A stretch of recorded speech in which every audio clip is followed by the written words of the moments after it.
Buddy, welcome to the Mike Dolce Show. We have stopped counting episodes at this point because I can't count that high. Got to 130, can't count higher than 130, so now we're just gonna bring on what I call my super friends. And today we are very lucky to have two of the most powerful humans on the planet, literally.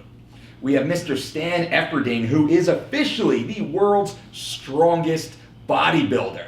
Fuck, that says a lot because there's a lot of bodybuilders out there. Stan is an IFBB professional bodybuilder. Also, he's the owner of a 2,303 pound raw total, correct? That's correct, yeah. Fucking, I've watched that video 100 times probably. I watch it too, because it's something I did, it's not something I do anymore. Yeah, but what you do is still pretty fucking impressive. We see each other at the gym over at Iron Man XLV, Yeah. and Stan is literally, the whole gym has to stop and wait for Stan to stop using all the plates so we can go and actually have a workout. And we also have sitting to my left, Mr. Chris Duffin. Chris is the all-time raw world record squat holder, 881 motherfucking pounds. See, good use of the curse word right there. That is. 881 at 220 pounds of body weight, which is 4 times body weight. How many humans have ever done a 4-time body weight squat? There might be a couple. Not many, Very few. and nobody lighter. Nobody. Now, that record has been surpassed since, but Son of a bitch. oh, I know. You But should have Tanya Harding his ass. I've totally wasted it in the gym, but I haven't got back on the platform to do it yet. Gotcha. And who? My friend Sam Bird. Okay. Yeah. All right, friends. Still friends? Yep. We're still friends. Awesome, but still, 881 at 220 is insane. Now, you guys, you have a massive list of credentials that we're not really going to run through right now because we'll burn the hour just talking about what you've done in the past. We want to talk about how you've done these things, get a little bit of background. Both of you are college-educated men, which is, I think, very important to add. And why I wanted you on the show is because you're cerebral. You're not... You're meatheads. Yes. But you're proud meatheads. We're a little crazy. And you're fucking insane, but you take a much more calculated approach to what you do with strength training and bodybuilding. And I'm just going to step back a little bit and Stan, let's get a little bit of history. Now, you were on previously with Flex Wheeler on that's one of our, I think that is our top rated episode That's ever, great. That's which is great. awesome. You guys killed it. People love it. Yeah, this one won't be because Flex isn't here. Flex isn't here. Flex isn't We'll here. take whatever we can Yeah, get. exactly. So a little bit of background. Where's young? Were you ever? I don't think you were ever little, but we'll say a young Oh, I was Stan. tiny, man. I was 98 pounds. I wrestled 98 as a freshman. No shit. 106 as a Wow. junior. I was 115 as a senior in high school. So I got to college, I was only 135 Pounds, pounds. not kilos. No, pounds, Wow, yeah. okay. I had a soccer scholarship, and my coach actually told me I needed to go to the gym and bulk up. Wow. I'm in college, 135 pounds, playing soccer. You got to go to work out to play soccer? Are you kidding me? So I went, but then never came back. I loved it so much. I just kept training.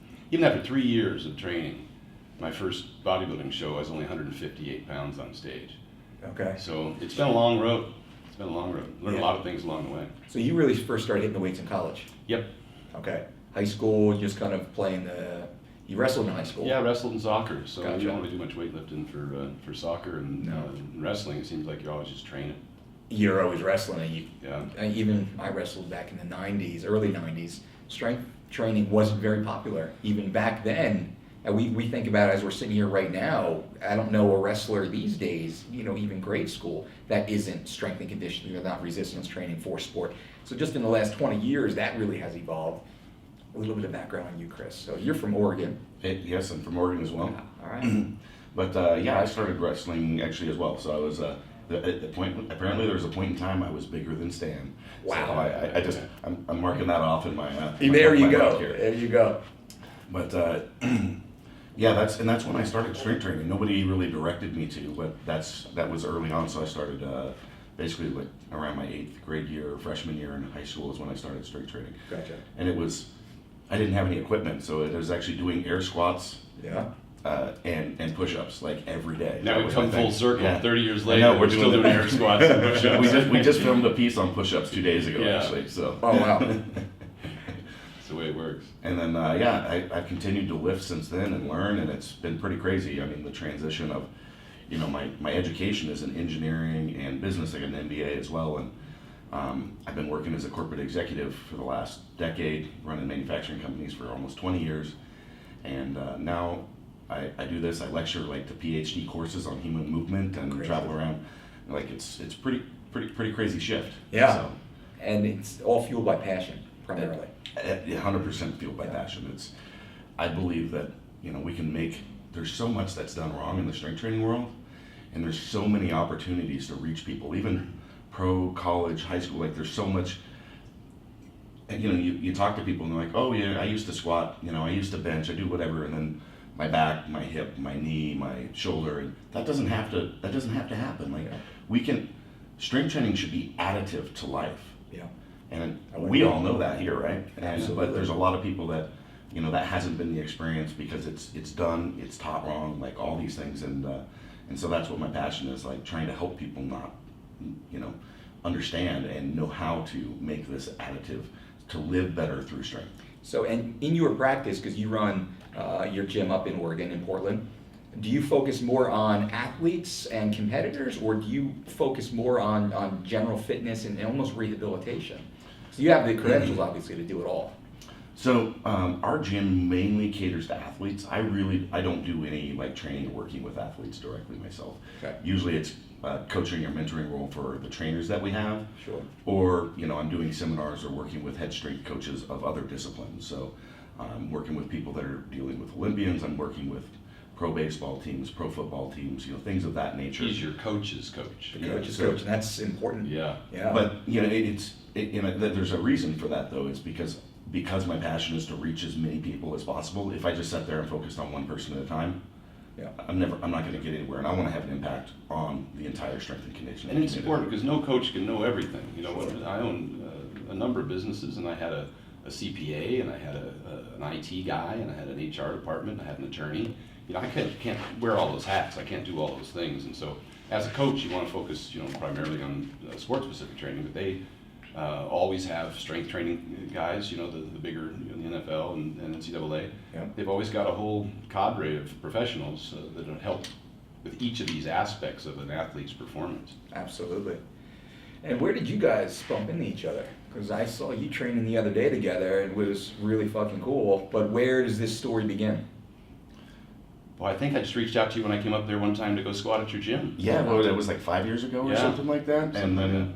We've stayed in touch since then, texting and talking about different issues and approaches. I think we both recognized that we had a lot of similar, like you said, very cerebral, very thoughtful to get to where we're at. And actually, it was really interesting in our discussion over lunch the other day. We were talking about how you've spent so much time reaching out to all these different people and training with all these different people to pull in that knowledge. Yeah. And I've done the exact same thing. Like there's a whole lot of similarities in our career. Mine's a little bit more on the clinical side, where I've spent more time with professionals in that field, but I'm trying to bridge the gap. Sure. It's a small world, this community of powerlifting and bodybuilding. We all tend to know each other.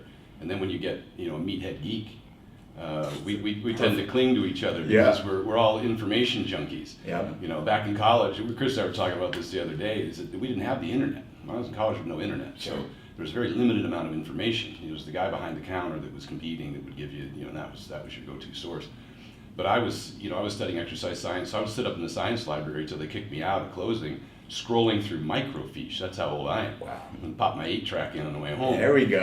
So, and that's an obsession that never ends. Yeah. The information part of the side. So yeah, we go to the gym and we train a lot and we go crazy in there. But when we're outside the gym, we're spending all of our waking hours trying to figure out how to optimize that. Absolutely. And again, But the meathead piece is important though too, because there's so many people that out there that overanalyze, over-research, and actually never get to, I've got to get to the gym and train and test this stuff. Yeah. I've got to find real world what works for me, what works for the people I work with. And so you have to be, you've got to be grabbing that knowledge, seeking it and finding it, but you've also got to take action. Absolutely. You've got to get in the gym and just train too. And guess what? Your idea, you may find out, 12 weeks down the road, 3 months in or 6 months in, that it's not working. Yeah. But there's really only one way to find out is you got to go try it. When you used to find out, you used to have to make a trek. You used to have to go to West Side Barbell. Or you used to have to go down to the Mecca in Venice if you wanted to train in and around these great athletes and learn from them. And I used to drive down to Venice back in the late 80s and early 90s just to get exposed to all the people and to pick brains in anywhere I could. Yeah. Of course, you're reading Muscle and Fitness, but you only get the watered down Sure. version of what's going on. And nowadays with the internet, you can see right inside, Westside Barbell, and you can learn about all their techniques. You can see right inside what Chris is doing, or you can see the Juggernaut program, or you can see Eric Lilly or Brandon Lilly's Cube program, or Eric Lilly Bridges program. You can learn all that in a week. Yeah. And what used to take you, or if you even had the opportunity and the money and the time and resources, what you couldn't accumulate in years. Sure. So the problem is, and here's where we're at today, Oh. along with all this good information, Yeah. there's a whole lot of bad information. A whole lot of bad information. Yeah, Filtering is the Q is the food thing. babe. Ooh, okay. There we go. There's just so much crap going around out there, and it's everybody who's done one powerlifting meet or one bodybuilding show wants to help educate the masses. Online coach. Yeah, Yeah. and that hurts, because then people start repeating the same bad behaviors, and it's harder to get them out of that mode. So there's great resources now, but you have to find who's knowledgeable. So for those listening, who's your top? Let's go top three. Top 3 to 5 on YouTube or online access to information that the people listening right now can find after this podcast. Yeah, I think Chris Duffin's it's at Kabuki, the website. Kabuki Strength. Yep. .com is great, particularly for mobility rehab, along with strength. Obviously, Mark Bell does a great job, not just himself, but all the people he brings in. The information you can glean from just his access to a ton of other athletes is That's good. super training. Yep, obviously Juggernaut's done a great job at bringing a lot of good information out there. A huge one that's one of the most informational in terms of research studies and meta-analysis and really digging in and finding, what's really going on with all these reports and studies that come out every day. You got a new study that just came out. Sure. It's Greg Nuckols. Okay. The kid's brilliant, very, very smart kid, Nuckols. Greg Nuckols. And almost every week his stuff's quoted. He does an incredible amount of research. He doesn't just read the study that's printed in New York Times or whatever magazine that you read that comes out. He'll go in and actually reach out to the people who performed the studies. Oh wow. And talk to the scientists and start to dig in and analyze and then use multiple studies to compile, if there is any consensus or lack thereof, a chart or graph, so you can start to see if there's any consistencies. I like that. Yeah, Greg Nuckols, that's another great one that, boy, if you want a lot of great information, he's a good one. Who do you got, Chris? Who you? So mine's going to be completely different. Okay. So none of them have YouTube channels. Okay. None of them have Instagrams. Uh-oh. But these are my biggest influences. One is it's a school, so the Prague School of Medicine. Sure. Out of the Czech Republic. So they have a system called dynamic neuromuscular stabilization, and it is a developmental kinesiology approach. And it's really where it's the biggest influence in my work about core stabilization and how you basically transfer power through the joints associated around the core. And so it's a huge influence in the work that I have. I know a lot of the instructors from the school. Second would be Dr. Stuart McGill. He's the leading spine biomechanicist in the world. Had him out at my facility. He's retiring from University of Waterloo. He's actually an engineer background as well, so we have a lot of good side conversations about building vehicles and other things. So those are the two leading influences of my work. I'd also like to put Dr. Charlie Weingroff out of New York City. So he is phenomenal. He's actually a competitive powerlifter as well, and pretty good. Okay. But he practices this stuff. He's, I believe, one of the best People that really kind of come to us is everyone wants to get motivated. They're looking for motivation, and for whatever day, because we're all, we're husbands, we're dads, we're friends, we're brothers, we're businessmen, we're meatheads, we're all these other things. But at the same time, it's hard to just put our feet on the floor, have a goal, and start moving forward. We always focus on fitness. We talk about business and stuff. I want to talk about your businesses as a part of this show, but I want to talk about programming. Because a lot of times people, they just don't know what to do, and there's so much bullshit information out there. Every day you go to Yahoo, there's a new best way to lose fat, worst way to gain or lose fat. There's always contradictory information being pushed for you guys. Now let's say we have the novice to beginner, 20 to 40 pound overweight individual that just wants to look better, live longer, get sexy, which is important. What would you do with that individual male? So we'll take that male first, and then we'll talk about females in a minute. What's the basic program outline that you would suggest out of the gate? Boy, if I had to start with the most important things, I would just start very gradually trying to create some sort of consistency There you go. with them. Anything more than they did yesterday is going to result in improvement. Yeah. The mistake a lot of people make is they give these people this grandiose program, has a very specific diet plan, has a very specific training protocol, and it might not be consistent with their own lifestyle. And that's the reason so many people fall off. That's the reason that so many programs are adhered to, is because they can't eat those foods, or it doesn't fit with their schedule, it's not stuff that they enjoy. All you need to do to lose weight is burn more calories than you take in, and that can be done either by eating a little less and by moving a little more. The combination of the two is going to create the results, but it's consistency that matters. And Chris and I talked about this yesterday. I don't even like to refer to it as a diet. Yeah. You know, I'd like to refer to it as you know, here's what you eat that's going to create the caloric deficit, and that's of primary importance. Is to me is that they don't eat too much. Sure. Because, and the constitution of those foods is where people get mixed up. So macros and micros and all this other stuff, and people are like, The average Joe, the beginner, like you said, who's 20, 30 pounds overweight, you know, if he just cut his soda pop intake in half, or ate, you know, didn't eat out as frequently at fast food restaurants, he doesn't have to make drastic changes. Chicken breasts, egg whites, broccoli. Nobody's going to stick to that program. It's not enjoyable. It's not sustainable. So I try and create habits, and to me that comes from just eating a little less, maybe improving the quality of some of those foods, and I make small steps.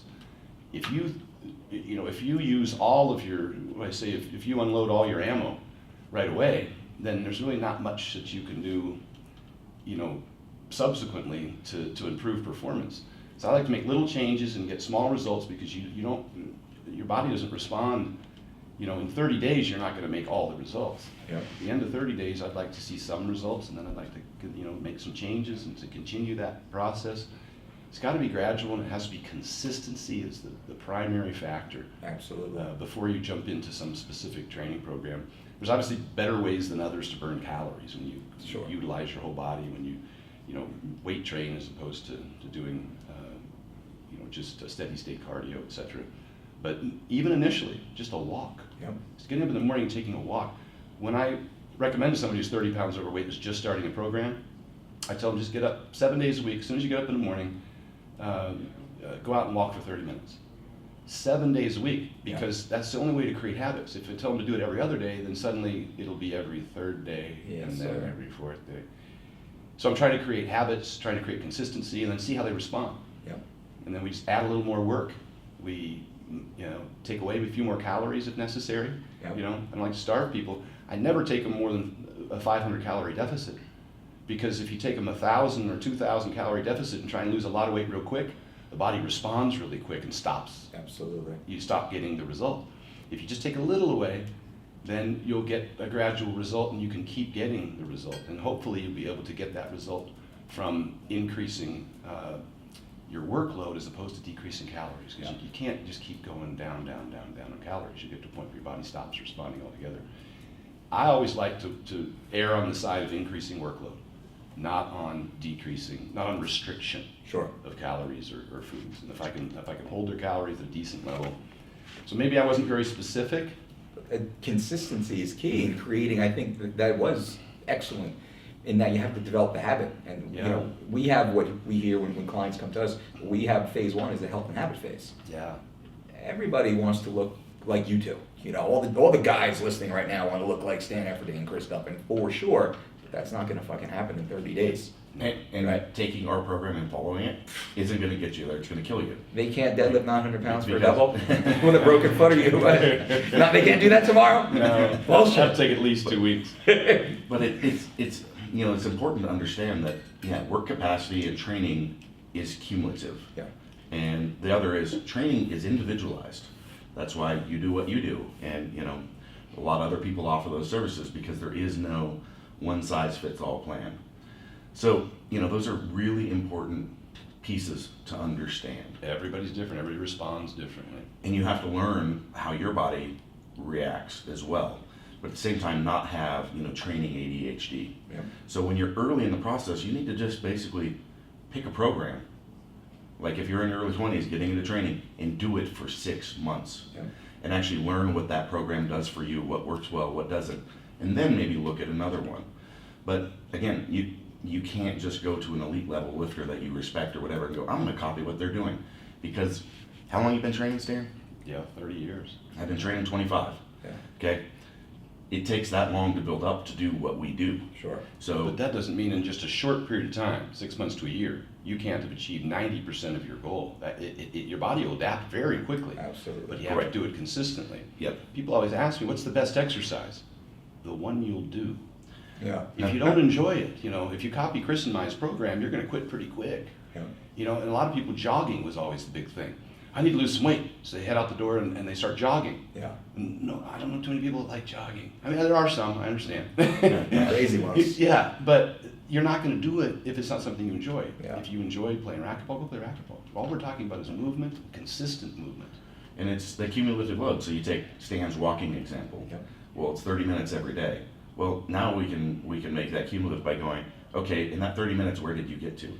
Yep. Next week, do the same walk, but get there in 28 minutes. Yes, it's Get exactly there in what I 20, did. get I there took in his top one. get there in 25, okay? So now you're adding, you know, increasing the work capacity. Yep. Now with, you know, I said it's important to understand that training is individualized. So I said pick a program, right? Well, that's learning the body. So the individualization comes back to the lifestyle point. You've got to understand if you're going to do this for the long term, what fits your life. Because everything that you add in, you have to make a sacrifice somewhere else. It may mean that you're not doing football, you know, sitting down on the couch, drinking beer and watching football on Sundays, or going out with your buddies Friday night, or, you know, something somewhere has to give if you're adding more in. So if you just make these huge drastic changes to your life and expect it, like, okay, I'm going to go from just eating whatever to this, you know, to a physique prep diet plan, right? Yeah.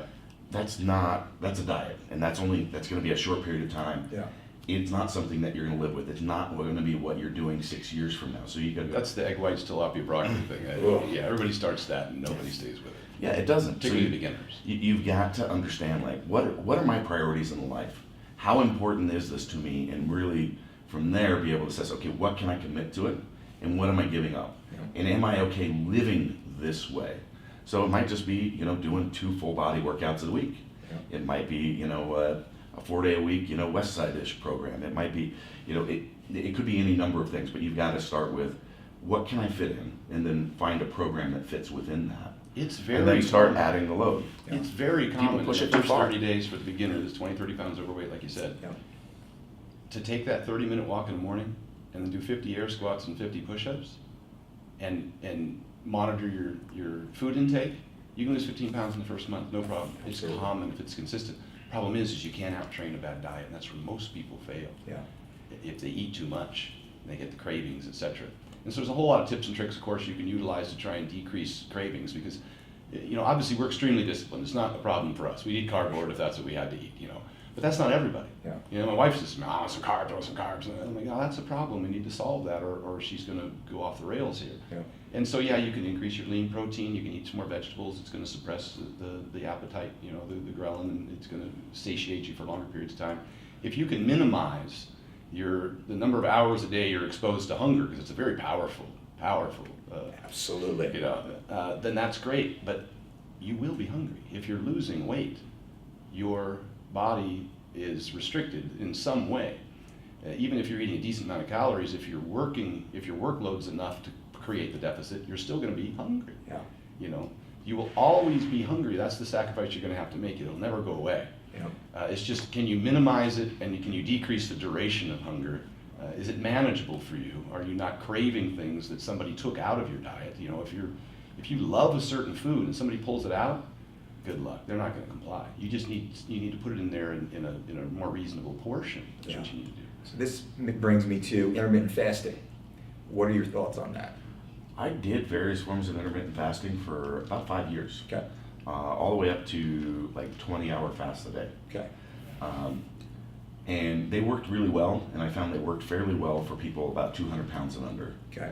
Over that, it seemed like it caused a little bit too much, like over like 6 or 9 months, people would have too much adrenal fatigue, and all of a sudden now the workouts would start suffering and things of that nature. Yeah. In the end, there's lots of books out there on it and the science behind why it works on hormone levels and what's going on in the body. Maybe yes, maybe no, but I think it's a shorter window to get your calories in, so you eat less.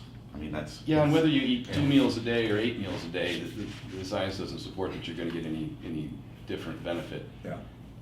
And the science doesn't support that you're going to, whether you get 20% carbs or 60% carbs, that you're going to get any different benefit as long as the calorie count is equivalent. So I don't have any problem with intermittent fasting for folks as long as it's infrequent. You wouldn't do it more than once a week, I think. Yeah, I mean, those that live it as a lifestyle. Every day they're eating, it's what, the 8-16. My concern is that people start getting poor nutrition. The same reason I don't recommend juice fasts and stuff like that is now you got people who have an inferior protein intake and all kinds of other digestive problems. My concern is that. And of course, with respect to athletes, performance athletes, I'm always pushing calories. I would never restrict or as you guys are right now, high-level performance athletes, could you do what you do following intermittent fasting? I couldn't. No. So and why I talk about this comes up. And it's coming from somebody that did it every day for 5 years. And I could not be walking around at, 5'10", 260 pounds and, in abs, so. Damn. I couldn't get there on. That's on a good intermittent point, fasting. because a 135-pound woman has a lot smaller demands. Yeah, For sure. Yeah. And it really, for me, people talk about the weight loss and it's great for digestive cleansing and it stabilizes. And you can find good in anything, but what we focus on here is the sustainability over a long period of time. And you were talking about Flex's program earlier. Yeah. Instead of going batshit crazy with one type of program for a few weeks to a few months, what happens after that? There's the fall off, then there's the bounce and the rebound. What we try and educate here is that consistent moderation, and to your point earlier, we're just looking to do just 1% better every day is one of our mottos. Yeah. We're looking to eat clean, eat often, use a wide variety of natural foods, high in vital nutrients, micronutrients, as fresh as possible, earth-grown, hand-prepared. Really, that's what we're trying to get down to ultimately, but that doesn't start in one day.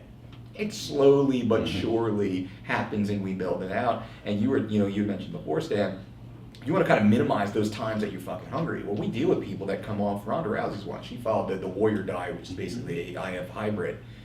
She was crushed. Her body was breaking down. She had this hole in her hand from punching the bag.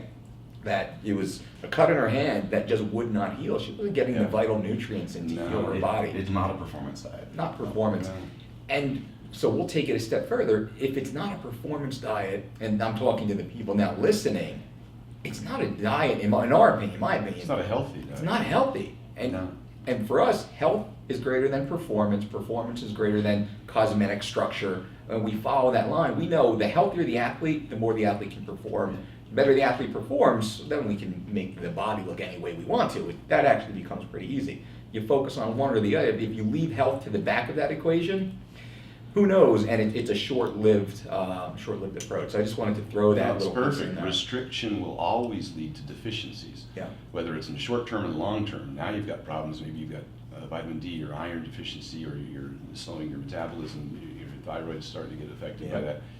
It's the old HCG diet thing on a 500 calorie diet. Yeah, you're ruining people. How do people not go to jail for that? I don't know. understand. It makes no Right? sense. It's just wrong. It's criminal. It's fraudulent. I'm sure if the government looked in, well, not that they're efficient in what they do. It's a 500 calorie a day starvation diet. They gave us trans fats. Thank you. Exactly. And then they just throw some HCG in there just as a way to kind of mask. It's a way to make money. It's a way to get them to your clinic once a week to buy all the rest of your crap. HCG never did anything. It never does. I didn't It understand, can't like, do anything. how does HCG help with this? It doesn't. I never got that. It doesn't. Do you know how many here in Vegas, how many Summerlin housewives were on the HCG diet? Yeah, it's the 500 calorie thing. Right. It's not sustainable. And then once you go back and eat a normal meal, you're going to explode and you're going to gain weight. Bounce right out. We're always talking about that The bounce. rebound. The rebound. Yeah. What happens after? Go ahead, Chris. You know, I was just a little off track, but your comment about the 1% and like Yes. getting a little bit better every day. Yeah. I mean, this is there's a lot to that. That's an incredibly potent, powerful statement. So if you think about that, and this is like a cornerstone of like part of my philosophy is, you've got to understand where do you want to be, like, and you know you're never going to reach perfection. Yes. Perfection is never going to happen, but understand what that North Star is. Like, what is that perfect point? Where do you want to be? And what does that look like? And then every day, are you taking one step closer? The journey of Are 1,000 you miles. taking the step to the left, right, backwards? No. You're not gonna sit there and make this perfect plan and then one day wake up and you're following the perfect diet and the perfect training plan. It's never gonna happen. That's never gonna happen. But every day you can get one step closer, but you have to understand what that is. And this really helps people with like the prioritization of life and like Yeah. how to fit it into your lifestyle. But it's also understanding too that you can always be better. Never become comfortable with where you're at. So there's a lot behind that. And And it has to be sustainable. And the problem with these diets is you start demonizing certain foods. Yeah. And then after a while, you're down to 4 foods. How can you That get... you hate to eat. Yeah, that Yeah. you hate to eat. You know, you can eat just about anything and everything you want, presuming it has some sort of nutritive value. Yeah. And well, there's even the guy who did the 7-Eleven diet and lost 30 pounds and improved all of his blood markers. There's the guy who did the McDonald's diet, but he stuck himself at 1,850 calories and he walked 40 minutes a day. Gotcha. He lost 30 pounds and improved all his blood markers. It's not something I'm going to recommend necessarily, but it shows you that that is more important. Yeah. The discipline and consistency and maintenance of the calorie deficit than all of the macro and micro talk. That comes first. And so you can utilize your current diet or meal plan, the things you like to eat, where you like to eat, but manipulate it in such a way that you're getting an adequate amount, but not too much. And usually that's workload driven. The guy who gained all that weight from that McDonald's story ate 5,000 calories a day and didn't move Of course. at all. Yeah. So that's a problem. You Yeah. know? My business partner came down and he was well overweight and he was really high in type 2 diabetes. He's African American, in his 40s, all kinds of hormone problems, low testosterone, thyroid suppressed. And he says, I need to lose some weight. No man in my family has ever lived out of their 50s. All died with heart attacks, etc. Here he is, mid-40s, calls me up, he says, I'm 270. This guy played college football at 220, and he was way overweight. But I realized that I couldn't give him a diet plan that was inconsistent with his lifestyle. He flies all over the country, travels, and goes from city to city. I had to actually take him to fast food restaurants and show him what choices to make. I had to take him to the airport to show him what choices to make. Because those are the places he's at when he's hungry and needs to eat. Sure. And so that's what we created for him, was a program that was consistent with him, his lifestyle. He could just pull up to a drive-through or something, but pick the right things and eat them. How's he doing now? Doing great. Yeah. Awesome. Yeah, he lost 30 pounds, and There you go.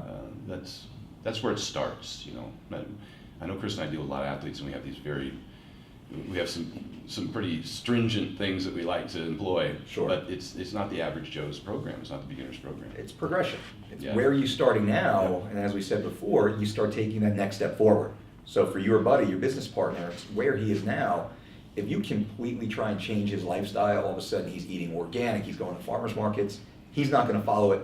He's going to fall off. He's going to make no progress, Yeah. Absolutely. and he'll regress most likely. Okay, So that slow build. Might come back heavier.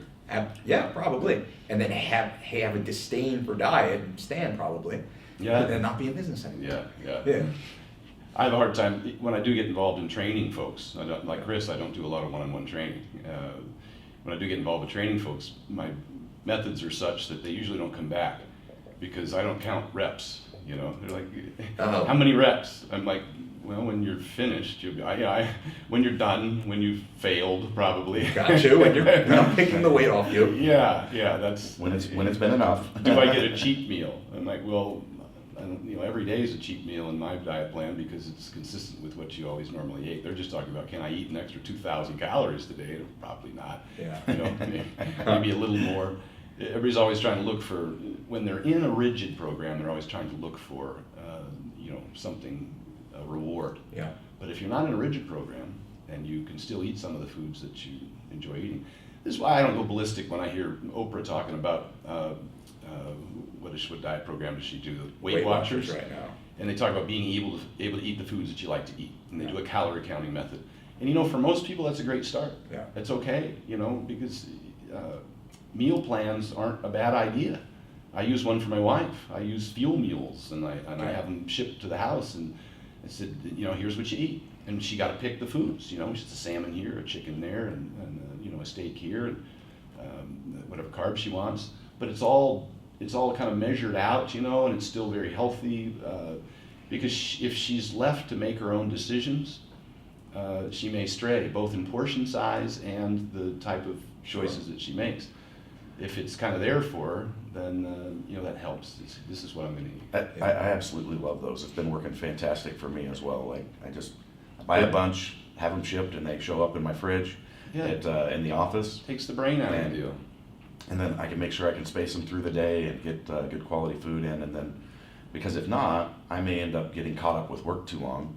Next thing you know, I like 4 or 5 hours into some project I haven't eaten. I'm like, okay, I'm gonna run out and grab a sandwich. It'll be the right, it'll be all right. And I get there and it's like, next thing you know, it's a little bit larger. And there's a cookie and there's some chips, and I'm like, I'll work it off. and that's exactly what happens, because I pushed it too far, and now I'm I've got those. I'll pull 900 for 2 instead of 1. Exactly. Yeah, I'm the same way. And those aren't, that's not for everybody. I'm just saying those are some easy ways, if you can make it convenient for people, and fit their lifestyle, and they don't have to sit down and cook out a whole meal all the time, all day, then hey, I'm all for it, man. This is really about accommodating that individual's personal needs. Yeah, we always tell people that they have to plan. It's not a surprise that you have to eat lunch next Tuesday. Right. So don't act like it caught you off guard and you were forced to go downstairs to the grease truck or to Chipotle or just wherever is kind of that off-brand meal for you. It's not a surprise. We know we have to eat, therefore we should plan it. If you have something like you're talking about, these meal delivery companies, awesome. There's great benefit to that. If you don't have that access, you gotta prep for it. Prep for it. Get your ass to the supermarket, spend 30 minutes, buy the shit on the way home from work or whatever, fit it in. We help people, and that's why I talk like this, we help them fit it into their time. Well, you live here, you work 12 miles away, there's 4 supermarkets on your drive home. You can't pop in on a Tuesday night when the supermarket's at its slowest. 30 minutes, you're home, and you got this big pile of food that you can have prepped up. So it's again, we always push the accountability back on the individual. I can't do it for you. You guys can't do it for you. You can't even do it for your wife. I can't do it for my wife because we have these same conversations in our own home. It has to be her. I can buy all the food, they can be available, but I'm at the office right now, I'm in the gym, I'm in Brazil or wherever the hell I am. She's got to pop the box and open the food and kind of eat that way. So those listening, it's the same thing. You have to be accountable. Otherwise, we say, well, then you'll just get fat and die. Yep. And even the best plan, even the best plan is going to have, you're going to be in a position where you're hungry and you missed a meal. Yep. You're going to be someplace where you don't have access to what you want. You're going to make a plan to go to a restaurant, That's the part of the plan. Or 3 times a week. Yeah. And you know what that restaurant's going to be. Don't make that decision when you get there and start looking at the menu. You should already kind of have an idea. This is why I had to take my business partner to restaurants, to fast food places, to the airport, about the choices he can make when he is in that situation. So yeah, you can go to Chipotle, but it's what you order when you're there that matters. So you got to plan ahead. It's pretty easy that when you order, like when I eat out, it's very fundamental, very easy to understand.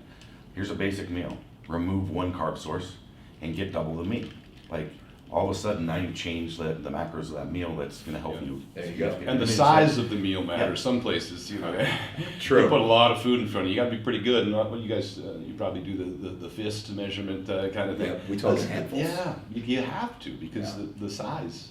I don't care what you eat. If you eat too much of it, it's just too many calories. Absolutely. Doesn't matter. Our messaging to those traveling, we say lean, green, and clean. Yeah. Lean proteins, green vegetables, and clean burning carbohydrates. A child knows what that is. Adults definitely know, so don't act like you had the twice baked potato because, well, I didn't know it was bad. No, it's a fucking clean burning carbohydrate. That's what we're talking about. Get the rice, get a baked potato. We'll order, I'll get a baked potato with nothing on it. Maybe some salt, maybe a little bit of butter I'll throw in there, whatever. But like you said, Chris, extra protein typically. Half the carbs, because usually the carbs that come are shit. No sauce, no seasonings. Put everything on the side. I'll decide, because some meals, and we've done the survey, some meals you'll actually get the same amount of calories. There'll be 50% of the calories will come from the actual food on the plate. The other 50% will come from the sauce and the seasonings or the additives on the side. Yes, absolutely. It's fucking insane, right? And another thing is that we're really bad at judging portion sizes. You have to understand that's a key element to this. When I talk about portion size, easiest for us to say, eat a little less.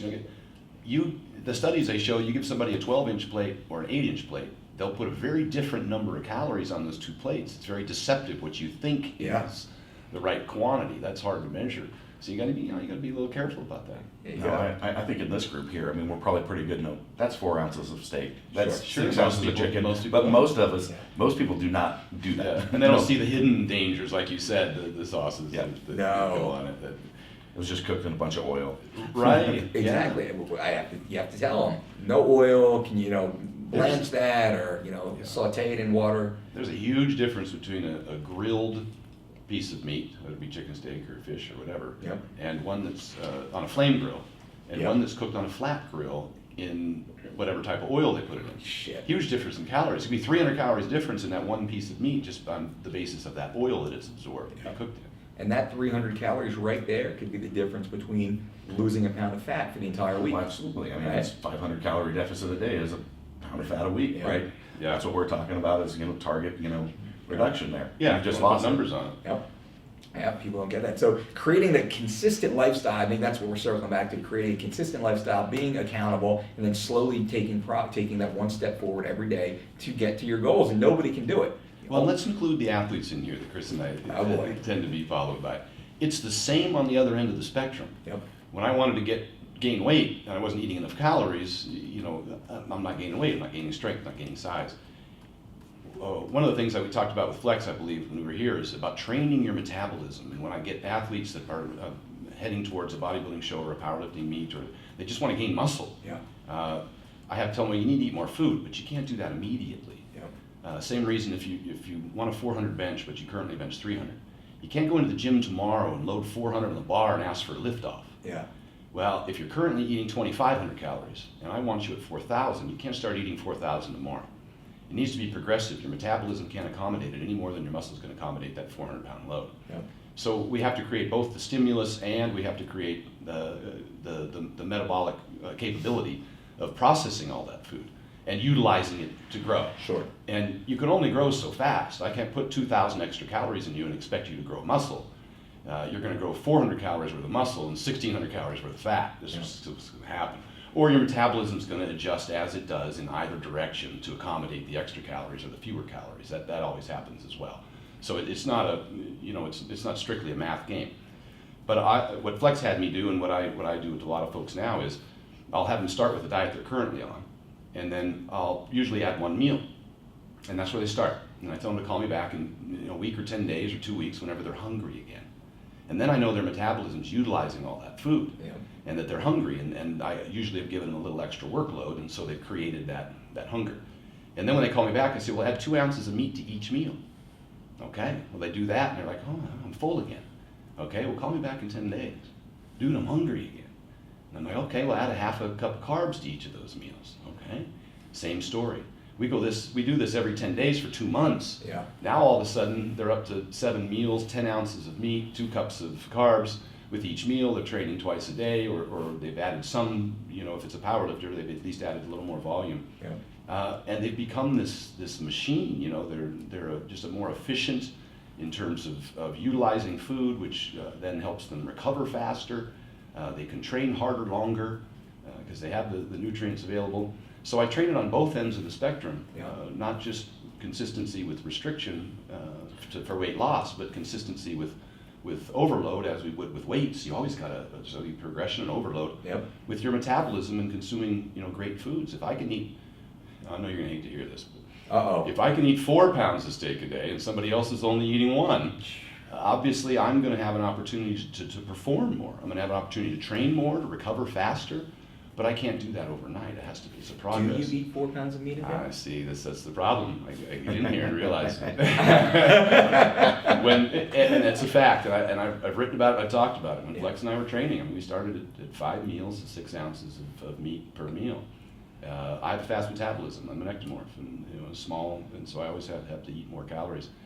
We worked up to 8 meals a day, 10 to 12 ounces of steak and 2 cups of rice. So if I'm at that's going to be 80 to 90 ounces a day of steak. Wow. And the reason I chose steak is because I need something that's got a little more calories, a little more fat in it than if I eat a whitefish or a chicken breast. Sure. I can't sustain my workload or my muscle mass when I'm 270 pounds. And you were getting bigger and leaner on that diet. At the same time, yeah, because the workload was intense. And I didn't have to do any cardio as a result. And I mean, when you go to the gym, you're burning calories. Absolutely. So I just choose to lift because I want to stimulate that. I think your body responds to the stimulus that you provided, and I wanted to stimulate that. Yeah. As opposed to doing cardio. When you're walking on a treadmill, your body says, "Oh man, this muscle's heavy. It has a high oxygen demand. It has a high nutrient demand. I need to get rid of this muscle if I want to continue to do this cardio." Yeah. And so it's the wrong signal, and it causes your body to respond opposite the way that you want to respond. It's specialization. Sure. And again, it's on the competitive side, but I think it's important to know it works on both ends. Absolutely, yeah. I mean, it's the same exact process. You want to go up, you want to go down, or with your training methodology as well. I mean, that's what we talk about, building that cumulative load over that work capacity over 20, 25 years. I mean, you're always adding a little bit more in a progressive manner. You're not jumping to, oh, here's the elite level program, we're going to follow it. Yeah, it's on that end of the spectrum, being 250, 260, 270 pounds or trying to lift more weight, I call it becoming a victim of your own circumstance, because you're almost imprisoned by the obligation of all these meals, all these foods, all this sleep, et cetera, et cetera. We love to train, that's the stimulus, but that's not the hard part. The hard part is the recuperation. Absolutely. If you want to gain 10 more pounds of muscle, you shouldn't be looking at your training routine. That's not where you're going to gain 10 pounds of muscle. All you do in the gym is break down muscle tissue. Yeah. If you want to gain 10 more pounds of muscle, you have to eat enough food to get there. And then when you gain that 10 pounds, you have to continue to eat that food to stay there. And if you want to gain 10 more, you got to eat more food.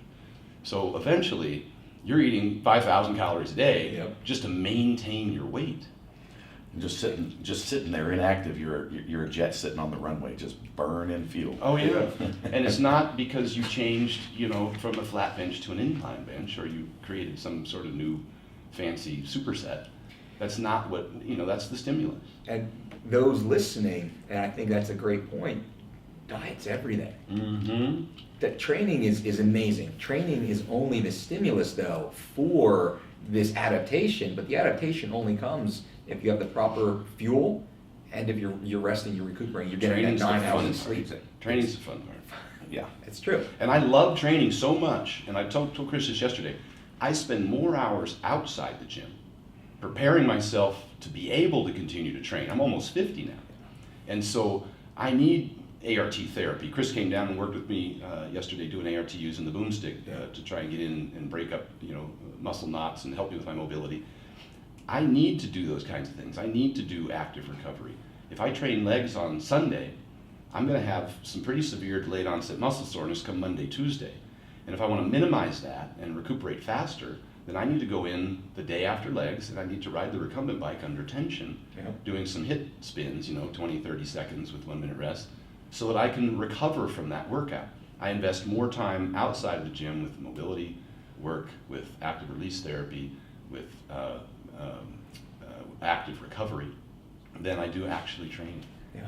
And as we talked, you were talking through it, and I'm like, I'm doing the exact same thing. Yeah. Slightly different methodology and approach, but the concept is the same. Because if I want to get back there and get another heavy squat in, if I miss my marches and the in-betweener the day after my squat, I'm not going to be, recovered enough to come in and to hit those sessions with the frequency that I do. And let's talk about that a little bit. This is what Chris does on KabukiStrength.com. He helps people be better at their exercise and recover from it.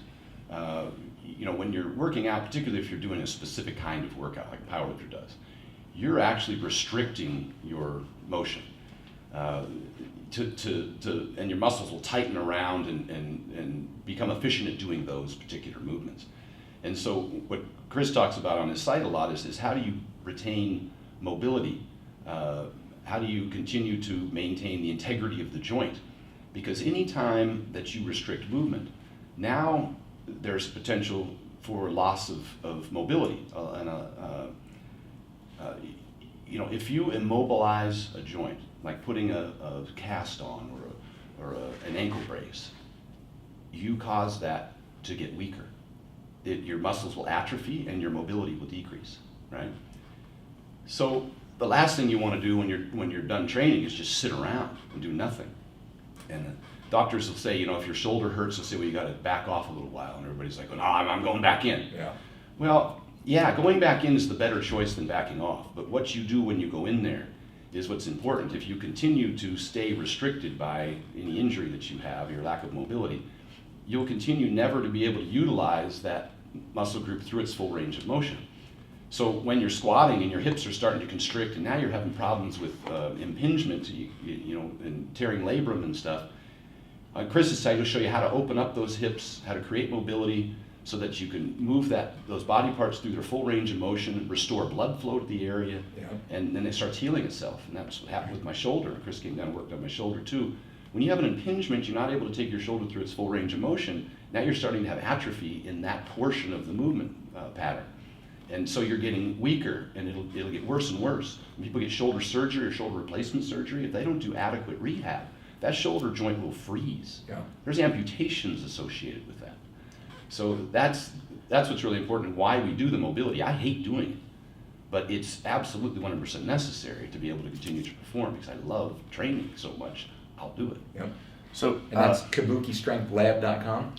no, kabukistrength.com. Kabukistrength.com. Yeah. Got it. And the movement portal itself is kabuki.ms, but there is a link on Kabuki Strength as well. Okay, we'll push that again. And it's more than just rolling on a roller. No, ball it's or something, I want to be clear on some terminology. So, because a lot of people, you say mobility and they're I thinking, know. oh, it's another site on It's how a to- stretching It's site. another stretching site, Sure. and it's not. So movement itself is the best healer. Yes. There is nothing better. But quality of movement is king. Yeah. You must have good quality movement. So let me kind of, I think more about it is movement prep. Sure. And let me give you a car analogy. So I've got a rental out there. It's a Mustang, right? Renting the Mustang. And not the Prius. no. Good man. But there's a little button on the dash for traction control. Okay. You know what that button does? No. So if you're driving the car, it's supposed to improve the traction. So if it's wet and slippery, which you don't experience here a lot in Vegas, but there's a little ice on the road, some snow, or maybe it's really slick, it's supposed to improve the traction, right? So that you don't spin off, go crashing into a ditch and injure, your car or yourself. But what it really does, it's the car's nervous system. It's the computer that controls the car, and to increase traction, it detunes the engine itself. Detunes the engine and the transmission shift patterns to reduce the output, the power output to the car. And with the reduced output, all of a sudden you've got better traction, you're not going to spin out, and you have less risk of injury. Decreased performance. Decreased performance. Yeah. And but if you go, that's the Mustang. But if I jumped in a high performance race car, there's no traction control on that, right? What does it have? It's got a performance tuned suspension and a good set of tires, so that when you put that pedal to the floor, it goes. Okay, and that's what we want. We want good quality movement. The body does the exact same thing. The same systems are in place. So if you don't have proper core stabilization, proper intra-abdominal pressurization, and joint centration, the body does the exact same thing. It detunes. Range of motion, nerve innervation, all of So those. maybe you're training with a 400-pound squat. If you put these principles in place, like in your next workout, you're probably going to walk in and squat with 440. I mean, that's how it works. So think about, I always sell it that way to the younger lifters because they're not in pain yet and they don't buy the, oh, it's going to make me, healthier, safe, Right, safer. right. They don't care Made about of that. rubber. So exactly. So it's like, oh, it is a performance. It will actually upregulate your system or not detune it. But that's also where the mobility decreases are coming from. Like, oh, why are my hips tightening? I don't have good quality movement. The body's trying to protect that joint, and it's to protect it, it's tightening the muscles around it. So, which also decentrates the joint as well. So it's kind of a repeat pattern. This is what we worked on in your shoulder. Yeah. So we loosened some stuff up in there and allowed that shoulder to open up, got some extra space. All of a sudden, your impingement issue went away, Yeah. and it was visible in your muscle, the detuning. So Oh, yeah. before Yeah. we did it, we had Stan raise his arm, and his medial delt head is just Flickering, going like this. It's Spasming. just spasming nonstop. And afterwards, and even the next day, there was no spasm, and as he raised it and moved his arm around, there was just complete hesitation with like every movement. We were trying to test internal and external rotation, and he's just moving really slow, and you were Because I know there's a point at which Yeah. it's going to hurt and it's going to stop. I couldn't even put a dish in the And, cupboard. and the next day I see Stan, he's just swinging his arm around. Yeah, yeah. Wow. When you relieve all of those tension points, all the things that are pulling on that joint, such as the lat and the pec and the traps, all the things are pulling on that joint, causing it not to move, fluidly without impingement. When you relieve all of that muscle tension, then the joint's allowed to move through its own range of motion without impinging. So what most people do, they're treating the outside issues. They're doing what I call triage treatment. They're going, oh, we're gonna, pecs are tight, we're gonna stretch them and open up, but they have to do it before every workout, right? And so what we teach is how to actually go in from a developmental kinesiology approach and get things firing and moving properly. Remove those negative things that are caused from poor core stability or joint centration as movement preparation. Yeah. And that allows, all of a sudden, you do your 5-10 minute little firing pattern movement prep workout. Yeah. All of a sudden those signals go away, you lift more, you don't have the negative effect, and next thing you know, 3 weeks later, you're like, oh, I don't have to stretch anymore, because Well, that's the thing. lifting doesn't make you immobile. No. Bad movement does. There you go. Yeah. Bad Yeah. movement does. Well, what you If just you're sitting in there squatting every day, why you're loading the hips with weight through its range of motion? Why would that be making you immobile? Yeah. What? You're Why would stretching you? and Why would? contracting, yes. Why would you need to stretch the hips? But everybody just assumes that I must, right? And so just to kind of differentiate there, and I also thinking about it as the concept of, if we talk about it from a training methodology standpoint, I use the term antifragility.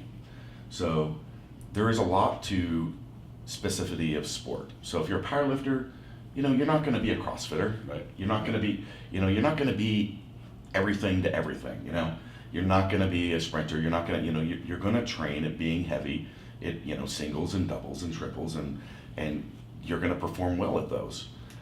You're not going to jump on a football field. You're going to get mowed down because you're not fast enough. You're not, you don't move in the right way. Yeah. But at the same time, if you don't deal with and create yourself so that any variability in stress has the potential to damage you. Squat bar is slightly offloaded. You missed the rack. Just minor things. You shifted to one side a little bit. All of a sudden you blew out your groin, right? Or you just go to something completely different. Oh, we're going to do some rear leg elevated split squats. Rear leg elevated split squats have huge carryover to squats and deads, but it's a different movement, and all of a sudden you strain a groin. The VMO, whatever, is overtrained. Now you can't squat. So anti-fragility is preparing the body so that these other stressors don't have a risk of injury. So what does that mean is any stress that you add in the gym is only going to make you stronger, not weaker. So that's the concept of anti-fragility. So I try to bring that in, and so with the training, try to shore up what are those weaknesses with the current training program, but not going overboard. We're not gonna have you out there trying to maximize your 40 so you can get on the football field. We're not gonna have you doing wall ball in the CrossFit gym, because those are gonna actually be detrimental to your sport. Yeah. So how do we shore that up? But the biggest piece is that understanding that concept of movement preparation and quality of movement is king, and understanding how to like see what is going wrong in your squat, your deadlift, your bench, your overhead press, whatever it is, and actually know what you're doing wrong that's driving the issues that you've got and how to fix it. So it's pretty cool. I mean, I've got, as you alluded to earlier, you know, we've got a lot of like professional strength coaches, but I've got physical therapists that use our method, chiropractors, like I said, a lot of different pro teams, college teams, just Olympic athletes. So this is not a powerlifting thing. These principles apply to everyone, and the clinicians that I work with, they'll use it with a 60-year-old woman that comes in their office that has back pain and can't tie her shoes. Let me boil that down. They're going to do they're going to teach them how to deadlift in that first appointment. Yeah. And because guess what, they can't help pick up their granddaughter off the floor. Yeah. And it brings tears to their eyes all of a sudden when you teach them how to deadlift and they're picking up a 44-pound kettlebell off the floor. Yeah. And they're like, oh my God, you just changed my life, like right now. And let me boil that down so it's kind of understandable for the general person, the 60-year-old person Sure. who wants to be able to pick something off the floor. Or the general, the people who are out there just exercising for fitness, they like to go to the gym and lift, etc. They want to know what's going to help them recover, what's going to help them be more flexible, I could say, or mobile, however we interpret those words to be. And some things that are important to remember is that those movement patterns, when they go in to be able to do that without causing injury, they're going to have to utilize those body parts through their full range of motion. And when that range of motion starts restricting, then they're going to start having problems, not be able to train again. After a workout, a lot of people want to know what's the best way to recover. And they're usually talking about some sort of passive thing, whether it's taking an anti-inflammatory or it's putting ice on or something like that. They think that's going to decrease, it's going to help them heal, or it's going to decrease their exposure to delayed onset muscle soreness. The fact of the matter is that it doesn't work. It actually delays healing, taking anti-inflammatories and icing, because the acute inflammation is very important. What you're doing in the body when you're working out and creating the stimulus is you're intentionally creating some damage. And your body responds to that damage by releasing hormones and bringing nutrients to the area and repairing it and making it stronger. And these successive bouts, what I call the law of repeated bouts, every subsequent workout over this extended period of time with consistency, you do a little more damage, you do a little more repair, a little more damage, a little repair, and the thing just gets stronger and stronger and stronger, and the muscles become better. The passive methods that people are searching for, what pill can I take? What ice can put on it. Those are terrible. Those don't work. But the next evolution is what sort of therapy can I get? It's always about what can be done to them, passive, right? Even massage therapy. Very superficial and very short in its duration of effectiveness, right? It's not terribly effective. It's passive. You just kind of have somebody doing it for you. Once you start going through range of motions, we talked about doing air squats. We talked about doing push-ups. We talked about mobility work. Once you start this is active recovery. These are things that you can do. A friend called me up and said, "Oh God, I just played volleyball for 4 hours and I can't walk and my legs are hurting. What can I take? What can I do?" And you hear the same things. Is it a steam bath? Is it what's that stuff you pour in your bathtub? Epsom salt. Epsom salts. And no. None of that's going to do anything for you. Nothing. You have to move. Get on a recumbent bike and start spinning. Work some of that crap out of your body. The blood, the inflammation that's coming there to heal things, there's nothing to take all the crap away. There's a pump, the heart. It brings all the blood and all the nutrients to the area because you've created damage, and the inflammation is intentional. It's your body's normal response to bring all the nutrients to the area to fix the damage that you just did. But if you're just laying there, if you're using ice or anti-inflammatories, you're preventing the blood from bringing the nutrients to the area to heal it. So that's why that's bad. But if you're just laying there and you're not moving around, the lymphatic system that's supposed to take all that crap away is not working. The lymphatic system doesn't have a pump. It works with your body. When your body moves, now all of that garbage gets pulled away from there. which is why we want to do active recovery, why we want to get on that recumbent bike the day after, why we want to do the air squats. But it's work. It's work. Work. Yeah. But Four-letter word. But the It's beautiful, not passive, But it's the active. beautiful thing about it is, it's self-empowering. You own it. You're you in control. it. How much of it you do. And I've got a question for you guys. Like, what do you think is the #1 healthcare cost in America? Diabetes, heart disease, cancer, low back pain. Yeah. Huh. I would say low back pain. Yeah, I think you set the question up though. I Made did, it I easy did. to answer. You did. You did. I should have laid that a little differently, but Yeah. And same everybody, it's bigger than diabetes. It's Yeah. bigger than cancer. It's bigger than heart disease. Low back pain is the leading healthcare cost when you factor in like time lost from work and Sure. all these things. And do you know what is the only one of that list that you can entirely manage yourself? Maybe not in all cases. If you're in an auto Yeah. accident, and you're Sure, you I understand. actually physically, Sure. cause some physical change to that, but. Most of all back pain can be self-managed, and that's something it takes work. And You've Chris got to is do right work. about this. I know But this it's is empowering, Yeah. and this is why we talked about the 60-year-old who come in that can't pick up their granddaughter. Yeah. We can teach them how to manage that and make it disappear. Yeah. And- You have but to it's- utilize that back. That's what people don't do. It's a stabilizer, and sometimes it just sits there. And the problem is when you immobilize a joint, that it atrophies. And when your back muscles start to atrophy, then you have all these problems. I'll train, like an NBA player will come to me and tell me his back hurts. And he's a pro NBA player, and I'm like, well, when was your back good? He said, in college. And my first question is, what did you weigh in college? And he might, this guy's 6'7", he probably said 235. I said, what do you weigh now? 220. Yeah. Had an MLS player, played over in Europe. He was Wow. 200 pounds when he played in Europe. He came to the U.S. to play MLS, and he hurt his back. And I said, what did you weigh when you were your strongest? He said, 200. He said, what do you weigh now? He says, 185. That's the problem. You start losing muscle, you start losing stability. Yeah. And the graph of that shows that as muscle tissue decreases, injuries increase. And with the 60-year-old lady not utilizing that back, that's why I have such a challenge. Well, it's The more than statistics not. are clear. You're just as likely to recover from a back injury with surgery as without surgery. Mhm. So where's the benefit? Yeah. Why wouldn't you try? Well, and first? here's the thing. So you have your back surgery, and you never learned how to actually control and fix what caused the back Prevent the problem. Prevent it, right? So now you had your surgery, now you had rest. So now you still don't know how to deal Rest with or is manage terrible. it, and now you're weaker. Yeah. So what is your chance of having a back issue reoccur? Yeah. Much higher. And it's not just the back. I mean, Well, University of Oregon built a $60 million training facility that Phil Knight put in there, and has all their training stuff in there. I went up over spring break and toured it, and they have they have an incredible state-of-the-art rehab facility with PhDs and that help these kids every day after practice. They have these water tubs with treadmills down on the bottom of them, and if someone has an ankle problem or a knee problem or a hip problem, movement. Yeah. They immediately will submerge him and keep that ankle moving. Eric Spoto, 722-pound raw bench presser, held the world record. Got a surgery recently.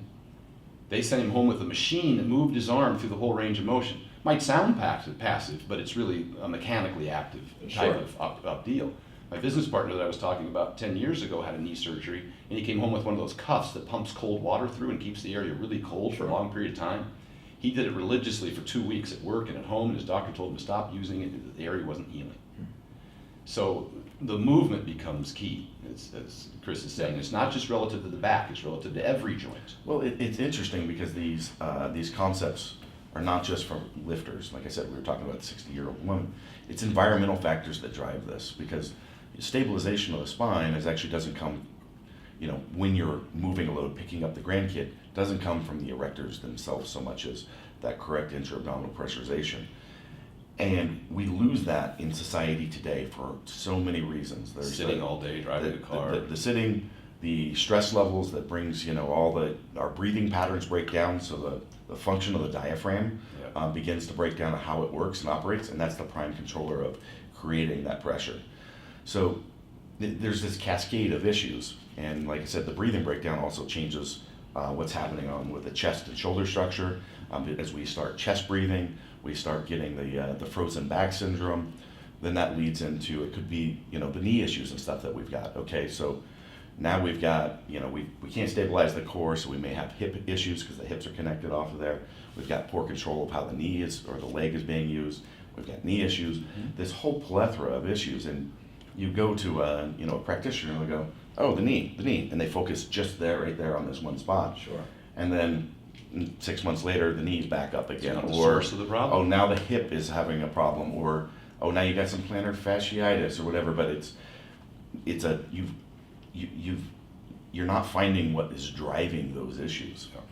And the drivers are some very common themes, and that's what we work on addressing. And it doesn't matter whether you're a lifter, because it's the environmental factors that we have today. The appearance as well. You got to walk around with your stomach pulled in so it looks good. You've got all the technology in front of you with your phones, computers, and all that. That again changes, you know, the stress response, the breathing patterns, all this stuff happens. So we've got the same shoulder issues, with the same set of issues, regardless of whether you're, you know, powerlifter, strongman, football player, or, you know, the sedentary individual. My dad's had 2 hip replacement surgeries. My hips were so bad that, or my hip was so bad, I couldn't sleep at night. It was throbbing in pain. I could hardly drive a car for an extended period of time. It would just sit there and throb with a bent knee. I couldn't sit in a theater without, you know, being somewhere where I could stretch my leg out and move around. And I couldn't squat, and it felt terrible. I went to 2 different surgeons, got 2 different MRIs. Both of them told me I needed hip replacement surgery. And I was getting ready to do that. I called Eddie Cohn and asked him what doctor he used. So he got his hip replacement surgery. And then, just by chance, I ended up working with someone who did some hip mobility work with me. Very similar to what Chris does on his website. Found out that the reason why the hip was impinged is because the muscles were pulling so hard on the femur. The glute muscles were pulling so hard on the femur, it was turning it. Wow. Such that when I tried to bend down, now, you know, it's not sitting in the socket in its normal fashion, and it's wedging and tearing labrum as I start to sit. And so we addressed that problem. We loosened up the glute. Here's the thing about ART, about methods of stretching or doing deep tissue stuff, is that all it does initially is it can help release the joint so that it can turn normally.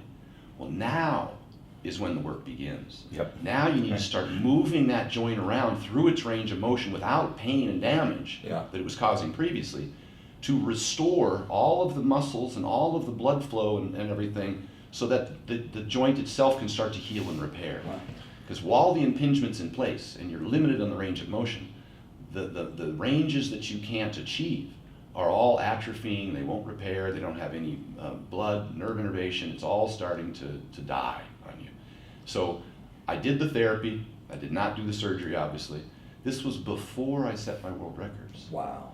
I could hardly squat. And I did this therapy twice a week. I call it mobility. You know, it's Dan Efferding mobility. I have a YouTube thing. But it's things like Chris talked about. It's goblet squats with your hips opened up. Yeah. You know, there's all kinds of things like that. Little band work on the knees, you know, side to side and forward and back. So you're stimulating the muscles that aren't otherwise being stimulated in those restrictive movements. I did a whole you know, program like this with both the ART to make sure that the muscle, that the bone could move right within the joint. And then the most important part, I had to move that body part through its full range of motion to allow it to heal. It's exactly what Chris is talking about. Yeah. And that's subsequent to that, I squatted 900 pounds in the gym. And just like we did 2 days ago, we released 905. 905. Sorry. Exactly. Those 5 matter. Yeah. Anybody asks me about one of my lifts and they add a few pounds, I'm like, yeah. You take a few off? No, I'm all over. No. I'm like, no, it's on YouTube. Google me, man. Google me, motherfucker. What'd you say? I was just saying that's exactly what we did with your shoulder the other day. We released the issues, got the shoulder opened up so that you didn't have the impingement, made that disappear. But the next step is, okay, let's grab the shoulder rock, which is a tool that I sell for shoulder health and strength, and start working it through the full range of motion, so that, because we don't want to with tension. Yes. Full range of motion with tension, so the muscles are stimulated. This isn't just moving it around. No, absolutely not. This is actually a strength development tool. You got to stimulate those muscles and so they can start to learn to pull again. But that's the next step of the process, is we start doing that, because what we want is, we don't want a month from now that you're having to sit there and, you know, have the wife do the the boomstick on you, Yeah. every day or every other day, right? Yeah. So That depends on how she uses it. Exactly. It could be daily. Yeah, it could. But that's where we want to get to, is that you're back to a sustainable level, and that's exactly the approach. So we have to do our triage treatment, open that And up. this was yesterday. I hadn't benched in almost a year since the last video I did with Mark Bell up in Sacramento. It's been a long time, 6, 8, 10 months, I can't remember. Yeah. You were, and we tested it beforehand with the bar, 45-pound bar, Yep. and he's like, I had to stop halfway up. He was like an inch or two off of his chest, and he's like, it hurts, Yeah. it hurts. I'm like, okay. No, again, I could So- not lift and put a dish in the cupboard with an extended arm. I had to shrug the traps to put a dish in because my shoulder would freeze. Now, yes, I'm doing ART, I've been moving my arm around, etc. But it comes back. You have to continue to strengthen it. Sure. So yesterday, for the first time in years, we were benching. I did 315 for 10 reps on yeah, the. it was actually 325 for a bunch of reps on the 325. with- Ooh, there you go. On the Buffalo bar. because it was on which the is it was a on the greater Duffalo bar, stretch. greater range Yeah. of motion, yeah. So I mean, He's just cranking them out, no pain. Yeah, we do this ourselves. I mean, it's like the hair club for men. We're not just the owners. We're clients. So it works, and Yeah. we did it and we took a video of it. It works. It's very effective. I've got these problems. I've had these problems for years. I'm speaking from experience, and I'm still in the gym, and I'll throw up a video every now and then of me doing a 140-pound dumbbell for a one-arm overhead press. Yeah. And I can do that, but in order to be able to do that, because of the impingement, I have to do the ART and the mobility work to maintain the integrity of the joint. Putting the time in now. You mentioned the shoulder rock, the boomstick, the Duffalo bar.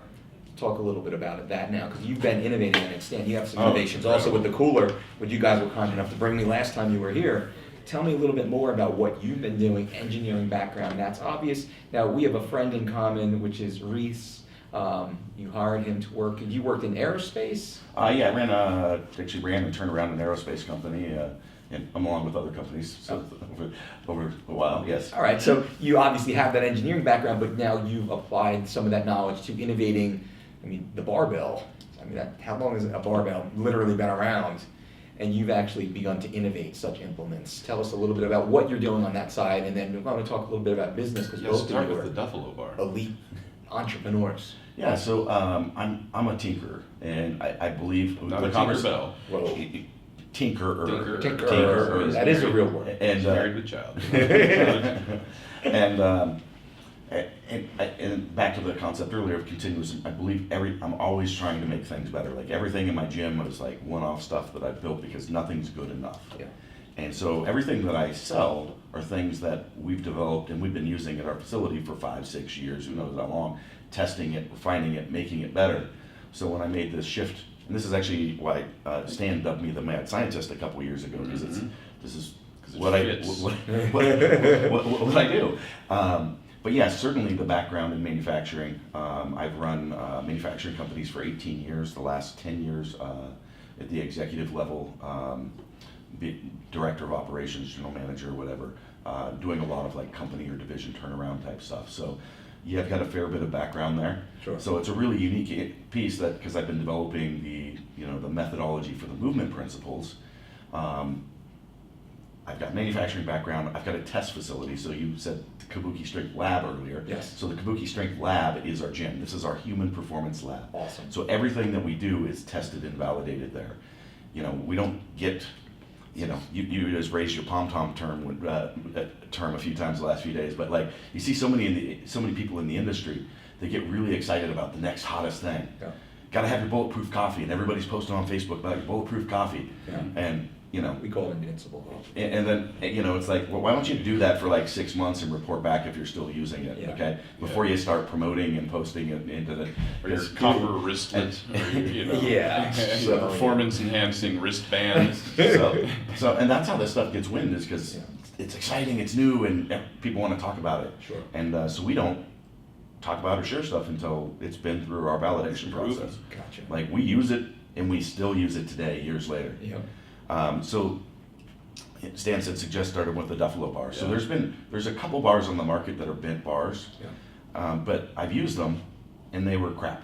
I'm sorry, but Yeah. people knew that they liked the bent bar, so whatever company it is bends a bar and sells it, but they don't understand actually what's happening. Mechanics. The mechanics, the structure of the back, what we're trying to allow for that. So the Duffalo bar is a bent bar, but the bar is shaped specifically to conform to the back and allow you to get good joint centration with the shoulder, which relieves a lot of the stress. Sure. It drops down enough that it relieves the tension on the bicep. A lot of people don't realize that their shoulder pain is actually residual from their squat, from bicep insertion issues. So we take both of those out of there.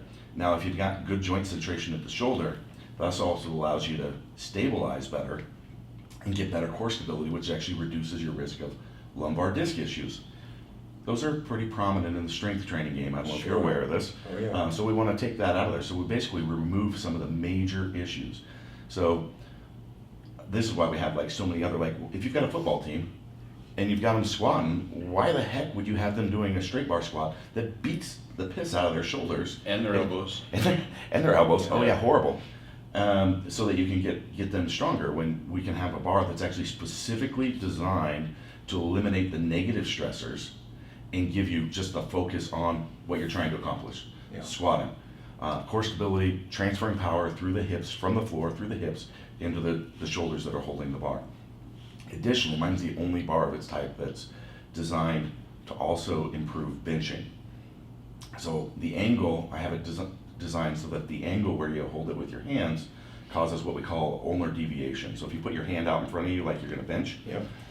now imagine the bar is bent away from you at the close to the thumb. Yep. You're going to have to reach with that. So push that apart away, and you'll see that your shoulder rotates in.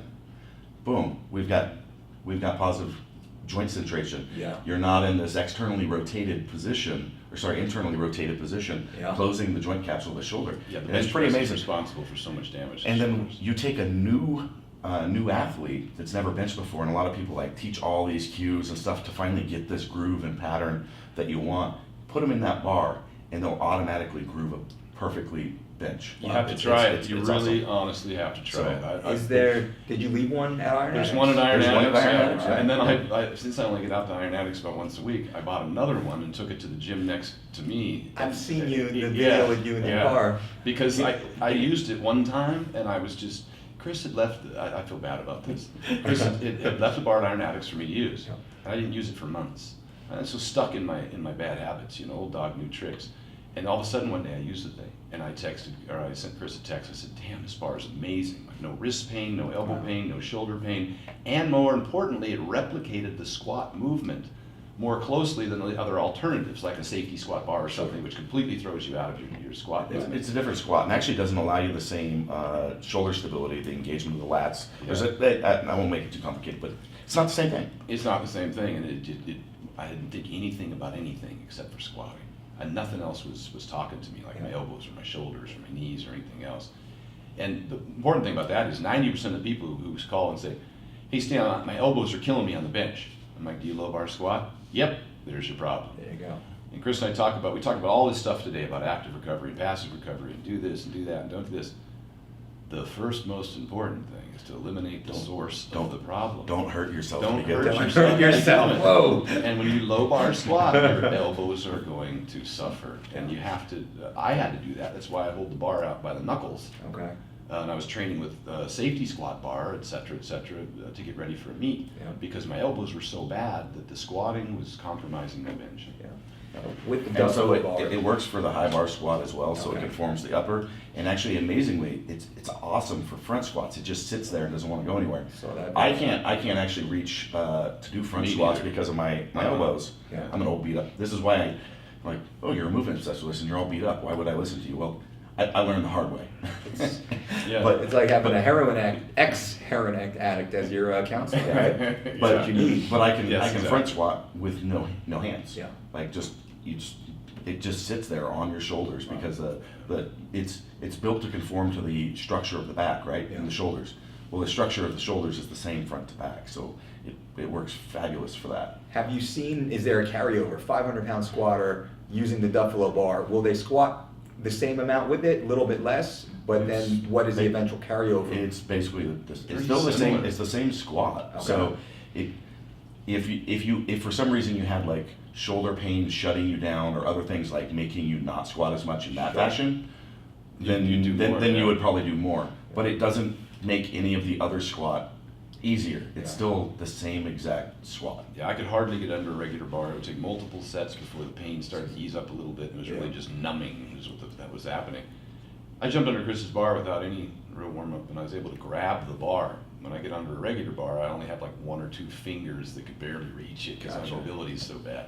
So it, very user-friendly, Yeah. and prevents those injuries. So it's a huge benefit for me. Awesome. And I'm not a pom-pom waver. I don't get paid by Chris to say this stuff. Yeah. I didn't use the bar for the longest time. I saw reached you out at to the gym him. using it the other day. Yeah. Busted.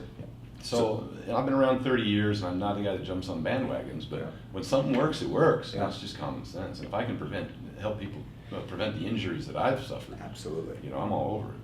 So the moving on to the shoulder rock. Sure. So the shoulder rock is actually a pretty classical device. What we're talking to somebody that interacts with MMA, but Absolutely. it's from Indian wrestling from like 400 years ago or something, and it was used as a strengthening tool. And I like to point strengthening out as much as possible because people are like, "Oh, that's a great rehab or mobility tool," and I'm like, "Well, yes, it works as the output of that because you've got better strength and health in the shoulders and functionality. So of course you're going to have better mobility. It's going to help with the rehab process. Sure. But so it's a mace, but it's improved with newer technology, and then also I integrate from a coaching principle because I first started doing mace swing like over 10 years ago, and I watched some YouTube videos and I did it. I made some, and then I did them, and I'm like, oh man, my shoulders hurt, my wrists hurt, my elbows hurt. This kind of sucks, and so I quit doing it after 6 months. And didn't meet my 6-month criteria validation. Yeah. And then a number of years later, I started getting into developmental kinesiology stuff, and I was doing it. But I'm all about efficiency, and I want to get my training in. And I would end up spending like 45 minutes doing my movement prep. And I'm like, no, movement prep needs to be done in under 10 minutes. Yeah. Like, what if I take the same principles and apply them to the mace swing? So it comes with a video that goes through this, but immediately, 3 weeks, I was 8 years of one of those guys that you go to bed at night and you wake up because your shoulders are throbbing. Like, this is pretty common in the powerlifting Me world. too. 3 weeks, my shoulder pain went away, and it hasn't been back since. Yeah. So I tried it on the next guy, same result. Tried it on the next person, same result. I'm like, okay, I'm onto something here. So then it was next of how do I create a tool that's actually functional, because there are maces on the market right now, but they're actually designed incorrectly. They're not designed on the classical side of it. There's the reason that a mace is the length that it is. And all of them are too short. They're not balanced properly. So to do that, you're going to end up needing like tons of different maces to actually be able to progress and change. And the shorter mace allows you to have large, you can have larger jumps. You can have a 10 and a 15 and a 20, and you're good. Where we need a lot more sizes in there. So I made it micro loadable, so you can use 2.5 pound plates, 1.25 pound plates, whatever you want. Load the thing up with Olympic plates, standard plates that are in the gym. Heck, I put a full 45 on it and swung it. I don't recommend that for anyone. No. Exactly. Unless you can deadlift 900 for a double, then you can. And then it's got some really nice features because it's all steel. The balance is just it's superb. The handle's knurled. It's flare. So it's the best tool of its kind on the market, and it's also the only one that comes with clinically evidence-based approaches on the cueing methodology. So it is. I mean, there's nothing out there that comes close to it as far as It's hard for people to picture because we're on the radio, and so you really want to go to kabukistrength.com to see a demonstration of it. And I had never used it before until he brought it up. It's about a 3-foot metal rod with a weight on the end, and I'm oversimplifying it on purpose. I want people to understand kind of what it looks like. And it's the only thing you can use. And we just talked earlier about once you have the ability to rotate, you're not an impingement. You need to strengthen your shoulder joint. The shoulder joint's one of the most movable. It flex and extend. It'll abduct, adduct, and it'll circumduct. And in order to strengthen that, traditional bodybuilding exercises can't hit all of those areas. I've always said I was better. I was fortunate to have competed in both bodybuilding because it helped my powerlifting, because I do so many different exercises from so many different ranges of motion and angles that I don't have very many weaknesses. Well, here's something that handles the circumduction. If you can, again, we talked earlier about if you can take that body part when it's freed up and you can move it through its full range of motion under tension, Now you're going to create the muscles and the muscles around the whole capsule are going to start working synergistically like they're supposed to control that joint so it moves like it's supposed to without injury. Yeah. The weight as you circle it around and behind you in front of you, and allows your shoulder to go through circumduction with tension throughout the entire range of motion. And that is what creates the stability in the joint. It's all about creating stability. It's like we talked with the back earlier. You have to move that, strengthen the stability of the joint in order to improve. And it does a couple other things too. So obviously it develops rotational strength. Yeah. So if we talked about the anti-fragility. Guess what? A lot of people in the gym don't do anything for rotational strength. Right. And it's hard to because the weight that they're using only has one force, and that's down. So this is why I've got a lot of pro baseball and Olympic track and field throwing athletes starting to pick it up as well. Yeah, sure. The other thing, from a pure athletic standpoint, think about Muhammad Ali. Float like a butterfly, sting like a bee. What does that mean? Speed to contraction, speed to relaxation.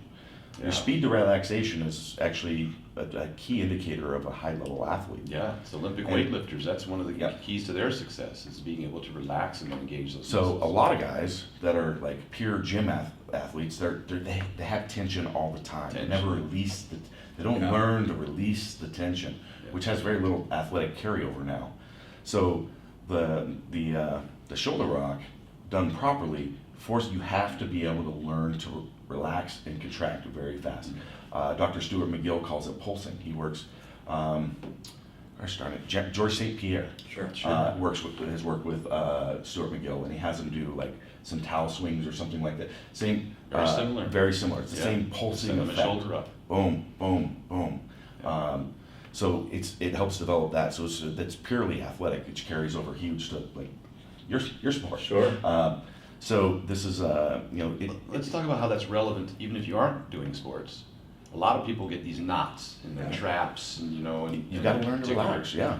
What people don't understand is you cannot go to a massage therapist and get deep tissue and have him sit there and dig his thumb into the knot and fix the problem. Yeah. That's not how the problem is resolved. The knot is there because the connection between that portion of your muscle and your brain, the brain won't let it relax, and you can't force it to relax. It might feel good, a little painful, a little good. It does, but it's going to come back. It's going to come back. You're going to get the massage therapist next week. You cannot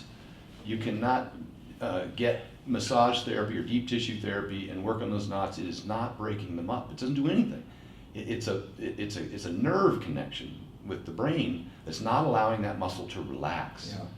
So that's a terrible way to try and solve that problem. You need to start to utilize these movement methods to teach that muscle to contract and relax so it gets comfortable that it can, and then it will.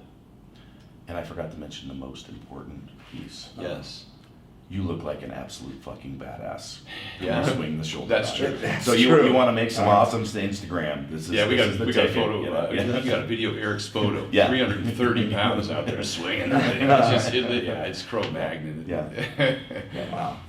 Yeah. So taking this now, I want to. And it's used, it's used in various physical therapy offices, chiropractors, so on. So this is not just a gym tool. Like this is something that is used in performance. Very highly educated people are using this product. Are you familiar with the company On It? Yes. So maybe I'll put you in touch with those guys. There's probably a little synergy. I think great distribution model, but they're always looking to innovate, and there's a conversation, I'm sure. No, I'd be interested. There's they have one that's designed correctly, but it's only 1 week weight. Is that the bamboos? The one that's on the wood stick. The wood stick, yeah. But it's again 1 weight. Yeah. But all the other ones, yeah. Gotcha. It's a good start. So. I warned you on the way in, we're kind of long-winded. I don't know what your time looks No, like. I have one story I got to tell. It's really relevant, it's really recent. I think it applies to everybody. Oh, shoot. And it's completely different than everything we've talked about so far. But I'll tell you a little story about vitamin D. Okay. Vitamin D, which everybody knows how important it is. It's not really a vitamin, it's a hormone. I mean, Yes. I think it does it a disservice to call it a vitamin because people don't consider it to be very important. Yes. But vitamin D is huge. It's converted from, your body makes it from the sun. And a lot of people aren't in the sun. And it's hugely important in the way that it interacts in the body and makes so many things effective. And I've always been preaching to people, hey, take vitamin D. And I take 4,000 IUs a day of vitamin D3. Yep. And I thought, okay, I'm covered, you know. A brief aside is, anytime anybody asks me what to take, I ask them what they're deficient in. Yeah. I got to know that first, or I have Yes. no idea. And that's why I do blood tests. I do them regularly. Probably in the last 10 years, I've had 300 blood tests. I used to do them monthly when I was competing. I do Yeah. them every other month. We do them quarterly. So I can monitor all that. Yep. So you know, there's so many things on there. We could spend a whole show just on that. But with respect to the vitamin D, I was taking 4,000 IUs a day, so I didn't throw that into my blood test. But last fall, I started feeling terrible. I started feeling weak. I was deadlifting heavy at the beginning of the year. I was doing all those appearances. I was pulling 765 for doubles and stuff, and doing those 20-rep squats afterwards. And then things started to decline. I started feeling heavier and heavier. My bones started aching. I'd go in to do a regular workout, dips or chin-ups, and my bones started aching. I'm like, this is unusual. This was all last fall there, November time, around there. And I couldn't figure it out. My head was sweating a lot, and you know, which is one symptom of vitamin D deficiency, by the way. Vitamin D deficiency is rickets. So, I mean, that's how powerful that vitamin D is. My bones were hurting, my muscles weren't, I wasn't recovering as fast. I was getting up in the morning tired. Wow. And it wasn't a sleep issue. I use a CPAP, you know, I'm 270 pounds, so, Yeah. you know, of course, I'm gonna use a CPAP. So my sleep was perfect before that. All things being equal, and I track it very carefully, I couldn't figure out what the problem was. So I did a blood test back in November, and I threw a vitamin D test on there, just for shits and giggles and some allergy stuff, whatever. Comes back, the range is 30 to 100. I was 30. How could I be 30? I took 4,000 IUs of vitamin D a day. It was the only thing that was deficient, that I hadn't, you know, already been monitoring for months and months on a monthly basis. So I upped it from 4,000 IUs to 8,000 IUs a day.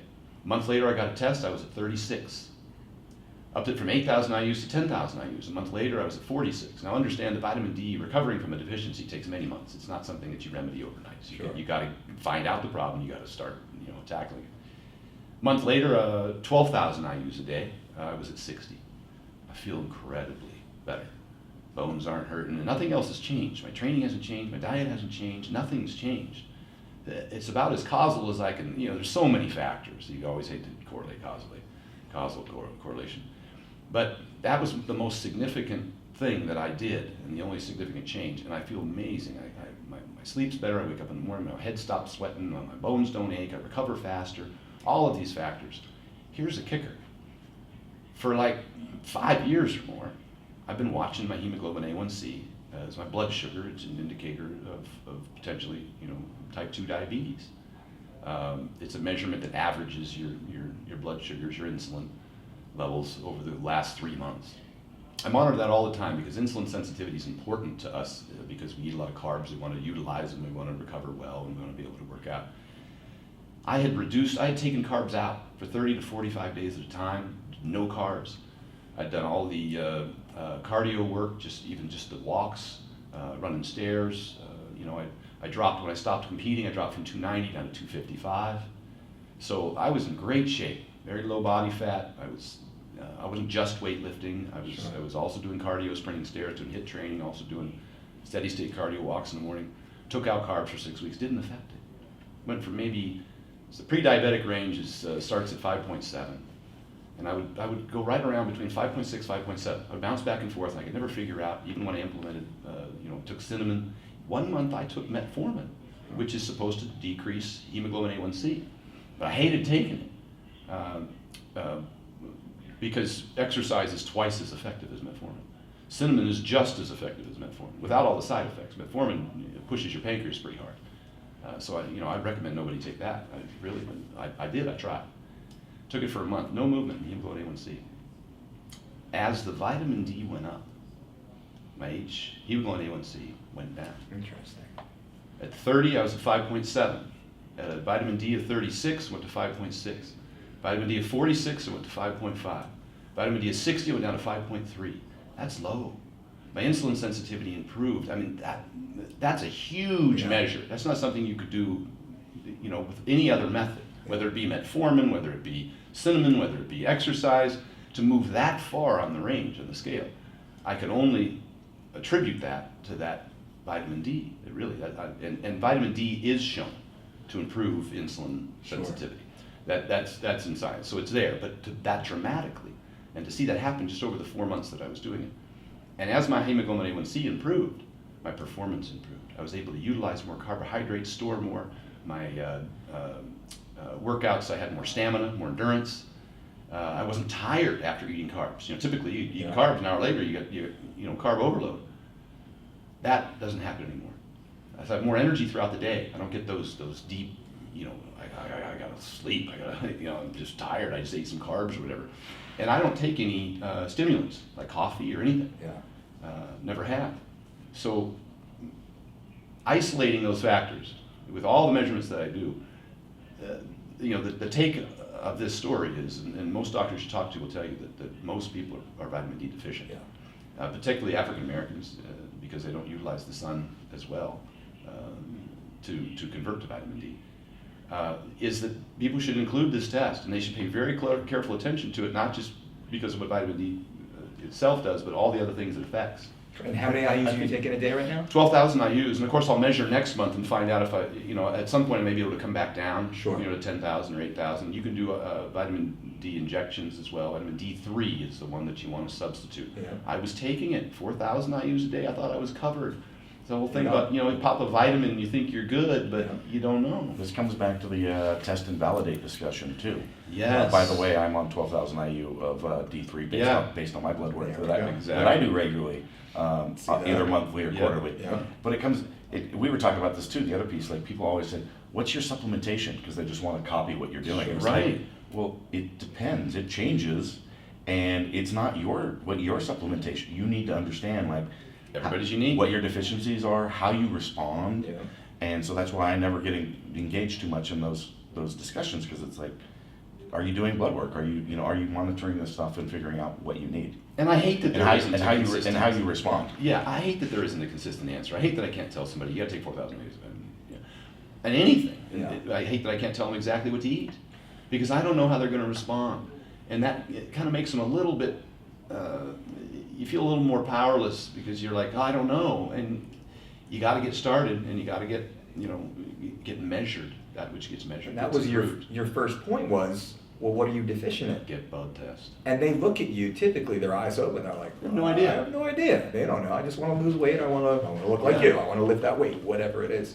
And we push here, it's blood work. Every client we work with, we want to see your labs. If you don't have them, go to the doctor, spend $150 or whatever it costs. And I know you're associated with a blood test. I've been getting blood tests sometimes through doctors. Sometimes it's a pain in the butt. Sometimes they won't test everything. Sometimes, however that be. And sometimes there's some that just aren't as knowledgeable in such a broad range of topics. You might have to go to multiple doctors. So I've gleaned what information I can over the years from my studying and working directly with doctors. I've worked with probably half a dozen different HRT doctors, if not 10, over the last 20 years. And so I'm not saying I'm an expert, but I have enough information to where I can ask the right questions. So I was using private MD labs. I use them as well. Because I use the same company. Same company? You just log on to private MD labs and you enter your information, and they'll send you to a local lab corp. You can ask for whatever test you want, you pay for it. They send you a requisition form, you go down and get your test done. 3 days later, they email you the results. Now, I'm not for people diagnosing themselves, but you have the information. It was easy to get, and you can quickly see that it says where you're high or where you're low. Then you can start from there to ask the right questions or engage somebody in help resolving the problem. I actually contacted them about a year ago, and I said, look, I'd like to put this out and get people to use it more often. They said, well, great, we'll give you a discount for your customers. And so I send people to my website, stanefferding.com, and there's a little link on there. You click on blood test. Takes you right to the same company, Private MD Labs. But if you type in Rhino as a discount code, you get 15% off. So I'd encourage it, and I usually get a test called the Male Ultimate Athletic Profile, and they have one for females as well. Very comprehensive. I mean, it's 5 pages of stuff that any doctor. A lot of doctors, when you go in with insurance, will only give you a small battery of tests, and they won't even request hemoglobin A1C or vitamin D or hormones. It's hard to find a good doctor that will actually know and schedule that stuff for you. And I'm not trying to put myself up here as the expert. I hate doing that, but I'm saying is you got to get started, and that's a great place to start. And then if you need to ask questions, then you can start to. Absolutely, it's just getting that initial blood work, and to your point, it's finding a doctor that actually understands it and is open to allowing you to understand your body and track these, looking for the deficiencies, looking for the imbalances, and knowing, and it sounds like you guys are on the same page. You know, we teach you want to get your blood work done every 3 months, because you could be in that, and a lot of doctors say, oh no, you're fine, you're in range. Yeah. Well, what if my in range, See you next year. See you next year, as I'm creeping out of my range, and I've been trending over the last 3 years or so, where we could have, like to yourself, vitamin D, well, 30 to 120 or what it was, you're fine. Yeah. And you could say, no, I'm fucking terrible right now, I'm not fine. I like the benefit of knowing where my deficiencies are so I can correct them. Yeah. But I also like that if someone suggests a protocol for that, like if someone wants you to take this Chinese herbal because it's going to fix your cholesterol, Yeah. you can try it for 30 days Yeah. and get another blood test. And if that Chinese herbal didn't improve your cholesterol, then you don't buy it again. Mm-hmm. And so there is a process of experimentation along the way to see what works for you, but at least you can measure, did it work? Yeah. And like Chris said about program hopping, we stick with things until we can see where the start point is and where we can measure it again at the end point. We can validate the results. And we try not to, commingle too many things at once, because then you can't specifically pick out what helped get you that result. You know, if you throw a shotgun at it, you don't know. So we try and be pretty particular about what we implement. Like this specific instance of the vitamin D, I wasn't doing 10 other things to try and solve that problem of hemoglobin A1C. That's a good story. Good point. The blood tests are huge. I've got to. Everybody that contacts me has to get a blood test. Absolutely. At the Olympic Training Center, you're headed there next month, aren't you? June. Yeah, every athlete that comes to them, they get a blood test. Yeah. And they say that half of them are iron deficient. And women, 3/4. Yeah. And then one of the first things they do is start to remedy deficiencies. That increases performance. Yeah. So you can take all the creatine you want, but if you're not fixing deficiencies in your system, you're not going to perform. Yeah. I want to jump to your most effective strength and mass building program at any level, the advanced level, breaking 2,300, squatting 880. What goes behind that type of program? Because you guys, you're high level athletes, but also as businessmen, and there's people listening, they think they can only do one thing or the other. They can only be a really, good provider for their family, and they're fat and dying, and they're not even aware of it because they're not pushing outside goals. Or the meatheads that all they can do is go to the gym, and they're living on their mom's sofa at 35 years old, letting everything else in life kind of fall apart. You guys are well established. Stan, you've owned 3 different companies from what I've seen, highly successful, great job, top 1%. Chris, same thing. You are, Kabuki Strength is your company, one of innovator, new technologies, but also you have your engineering degree and you're building spaceships or whatever else on your spare time. I'm not doing that anymore. I left that. I was quite successful in that career. Quite successful. They're also super successful as a professional standpoint. Well, not that you're not professional athletes. Also, I put you in that same box. But let's talk about athletes. So you're running these businesses, and this is where we're getting to. You're running businesses. You're running teams. You're innovating. You're creating finance, but also you have the competitive desire to get in the gym and achieve certain goals. Now, those goals, your goals, are world class. Very few, if any, people on the planet have ever been able to do it. Most never will. So the program behind that, we talked about sacrifice earlier. You have to sacrifice a lot of pieces of your life in order to be successful anywhere, and it's a decision. We decide, I'm going to do X, therefore Y and Z. Sorry, got to push it down the road. So, what did you sacrifice to achieve those goals? But I want to, for the meatheads listening, give us a little dirt on those programs. What was the most successful thing? Like Louis Simmons always talks about the box squat and the conjugate method. I don't know if you guys are kind of in that philosophy. Just give a little meat on that. Not really. Sure. But, Go ahead. I'll lead off here. If I get a little too technical, let me know. Love it. Because it can be a little technical. All right. So you imagine this high stress life. I'm corporate executive responsible for running multi-million-dollar companies. Everybody's job there relies on what I do. I'm managing business relationships with like Boeing, Bombardier, stuff like this. And at the same time, I own my gym. I'm training. I've got 2 kids at home, wife, and as far as sacrifices, that's pretty much my life. I mean, I do have off-roading and fabricating too. But outside of that, that's kind of it. Like I have to decide and go, what do I want? What are my priorities? But as far as training, think about that life and the stress levels and the, you know, like, you don't know where you're at. Like a brutal day, you know, at the office can take its toll on you. Sure. You may be physically there, but you just don't have it. You know, you're just shot. Your mental reserves are gone. So I've relied heavily on auto-regulation. So auto-regulation is basically just managing your training program, you know, based on your recovery response and adapting. So a lot of people do this with like an RPE method of like rating from a 1 to 10, Sure. or a reps in reserve, or any of this method. I use technology because those methods are subjective. It depends on how you feel. And guess what?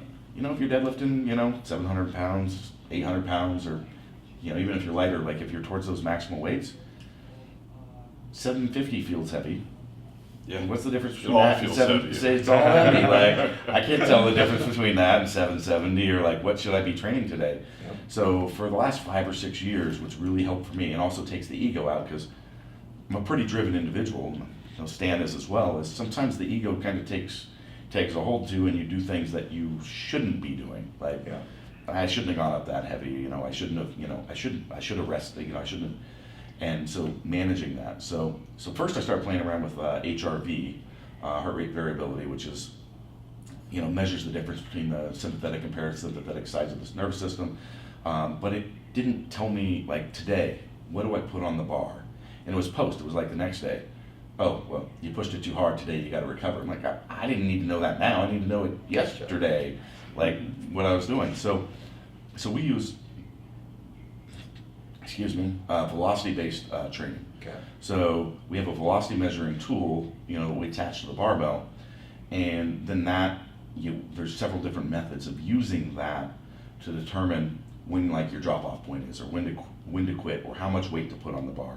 And now we've taken it to a method where we're creating a profile for every lifter for every lift. So we could take, like, Stan's bench press, and the speed of his bench press is basically a genetic marker. Outside of maybe some technique changes, 80% of his max is always going to be the same exact speed. So on any given day, based on that, on any given warm-up set, we can project his actual max that day without maxing, and then adjust the training program based on that. So maybe at 6:05 today, and, you know, the kids were up late overnight, you know, light, crying and screaming and and he's coming into training a little fatigued, doesn't know how he's doing. Maybe it's 580 today. We can adjust that on the fly and know exactly where it is before he even gets to his working sets. So that's an incredible tool from the auto-regulation standpoint. Sure. And so that's how we use that. And for me, it takes care of two issues. One, my ego. I do have one. I do kind of push things a little harder than I should sometimes. And the other is, you know, managing all those other stressors in life. So the training method that we use is again, we try to back evidence-based stuff. So it's a lot of the research that was done on how you vary intensity and volume. That was done in the Eastern Bloc, you know, through the 60s, 70s, and 80s, over multiple Olympic cycles. And so they developed a methodology for varying both of those factors over like 4-week training blocks, which is some of what Louis does, but he's gone kind of a whole different method. And I used to use that, but I don't anymore.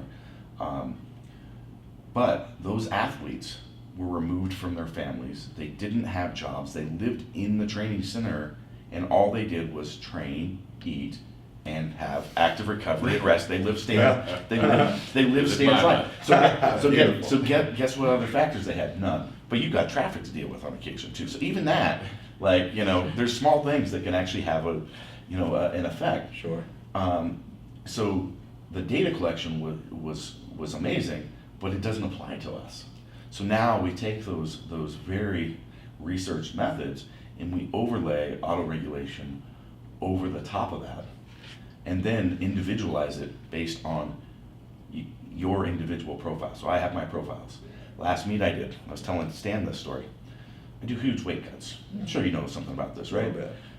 So guess what? You know, if you put 40 pounds back on in a day, you have no idea.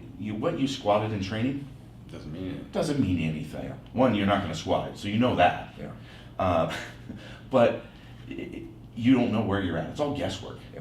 So said, okay, let's reverse this, because we actually don't actually have it like, I use the actual max as just to help explain the concept, but we like give a range, like we want your training at 80% and here's a window, and if you're inside of the window or outside the window, we tell you what to do.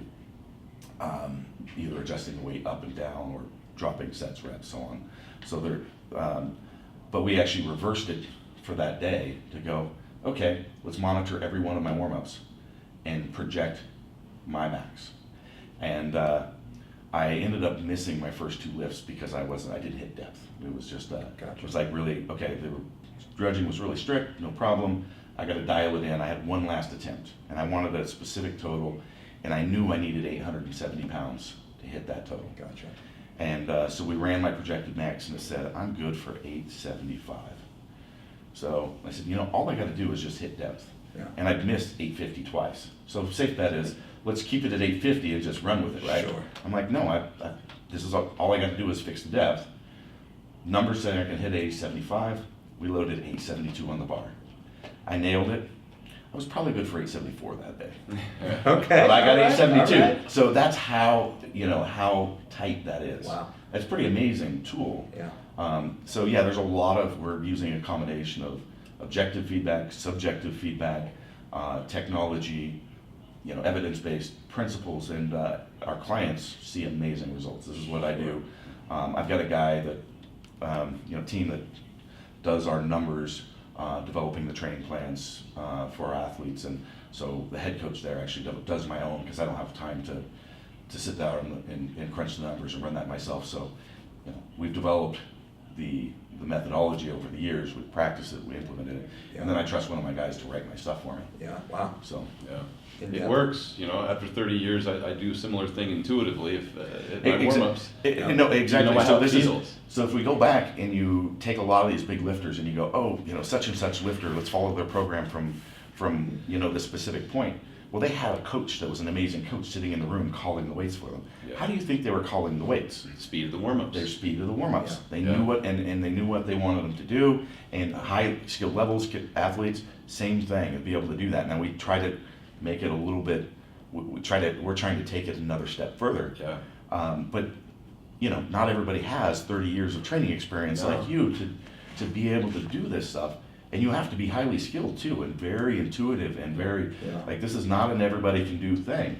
So we try to take all that out, but that is exactly it. And if you look at any of those people, and this is where I always go, you can't just take.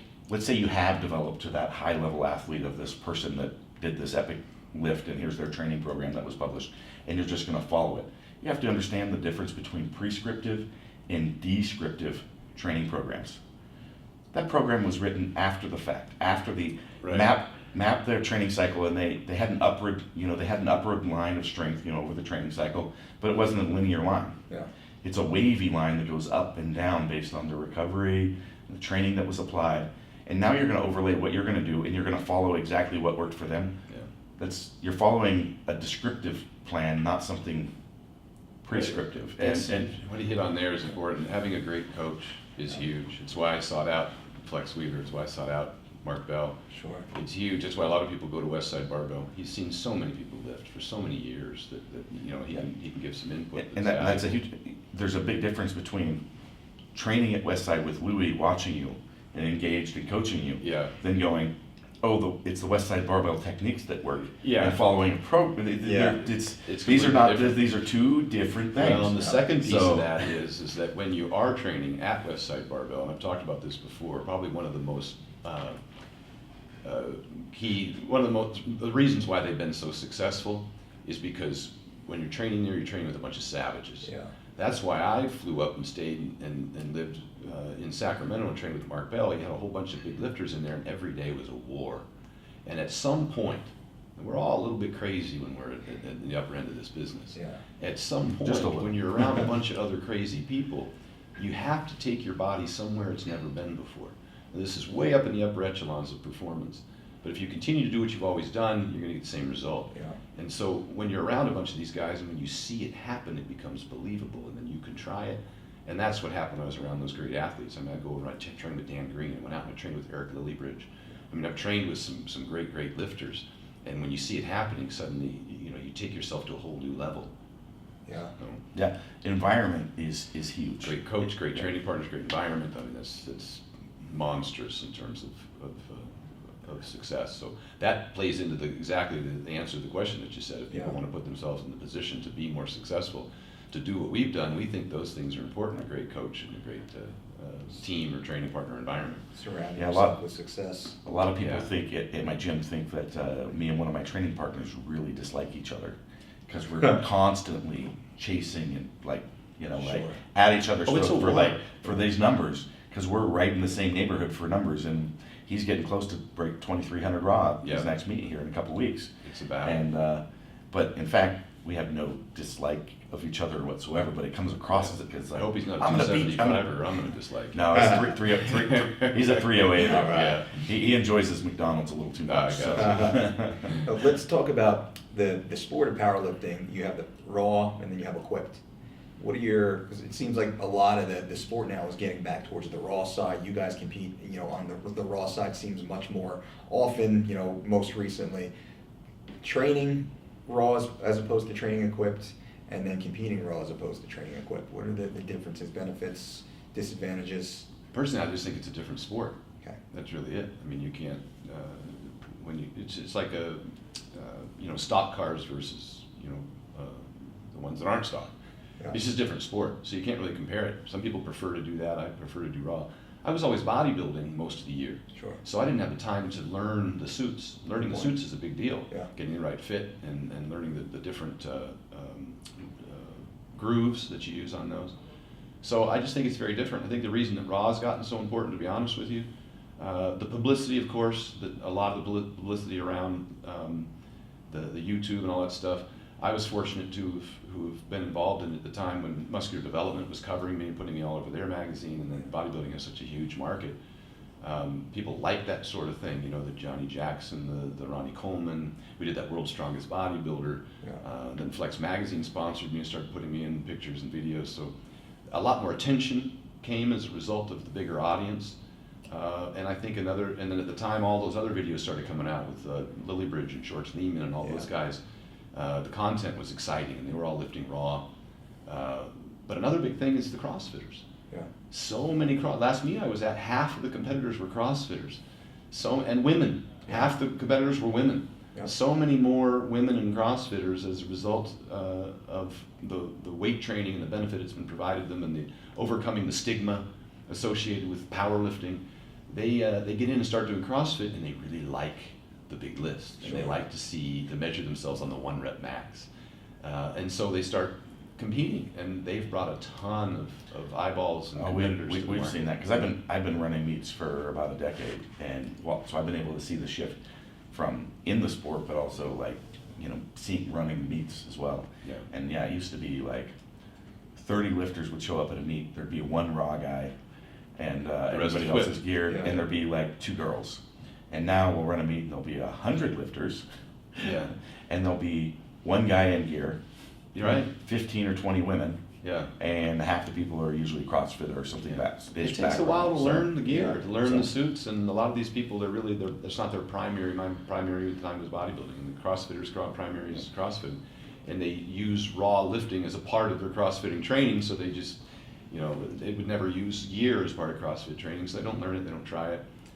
I don't get into the finger pointing and the battle and all that. I just think it's everybody's individual choice. It's a different sport, like you said. It's a different sport, and you know what? The more the merrier. Everybody should have an opportunity, like with the new men's physique, and women's bikini, etc. It's brought a whole lot more people, and they should have an opportunity to pursue their dreams and an audience and a platform to reach their goals. Sure. So a lot of people today that follow me don't realize that I spent a decade doing geared lifting. Okay.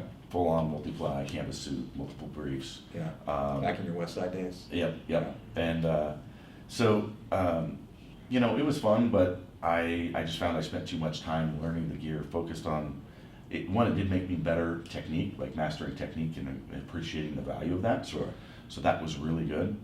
But I spent less time training.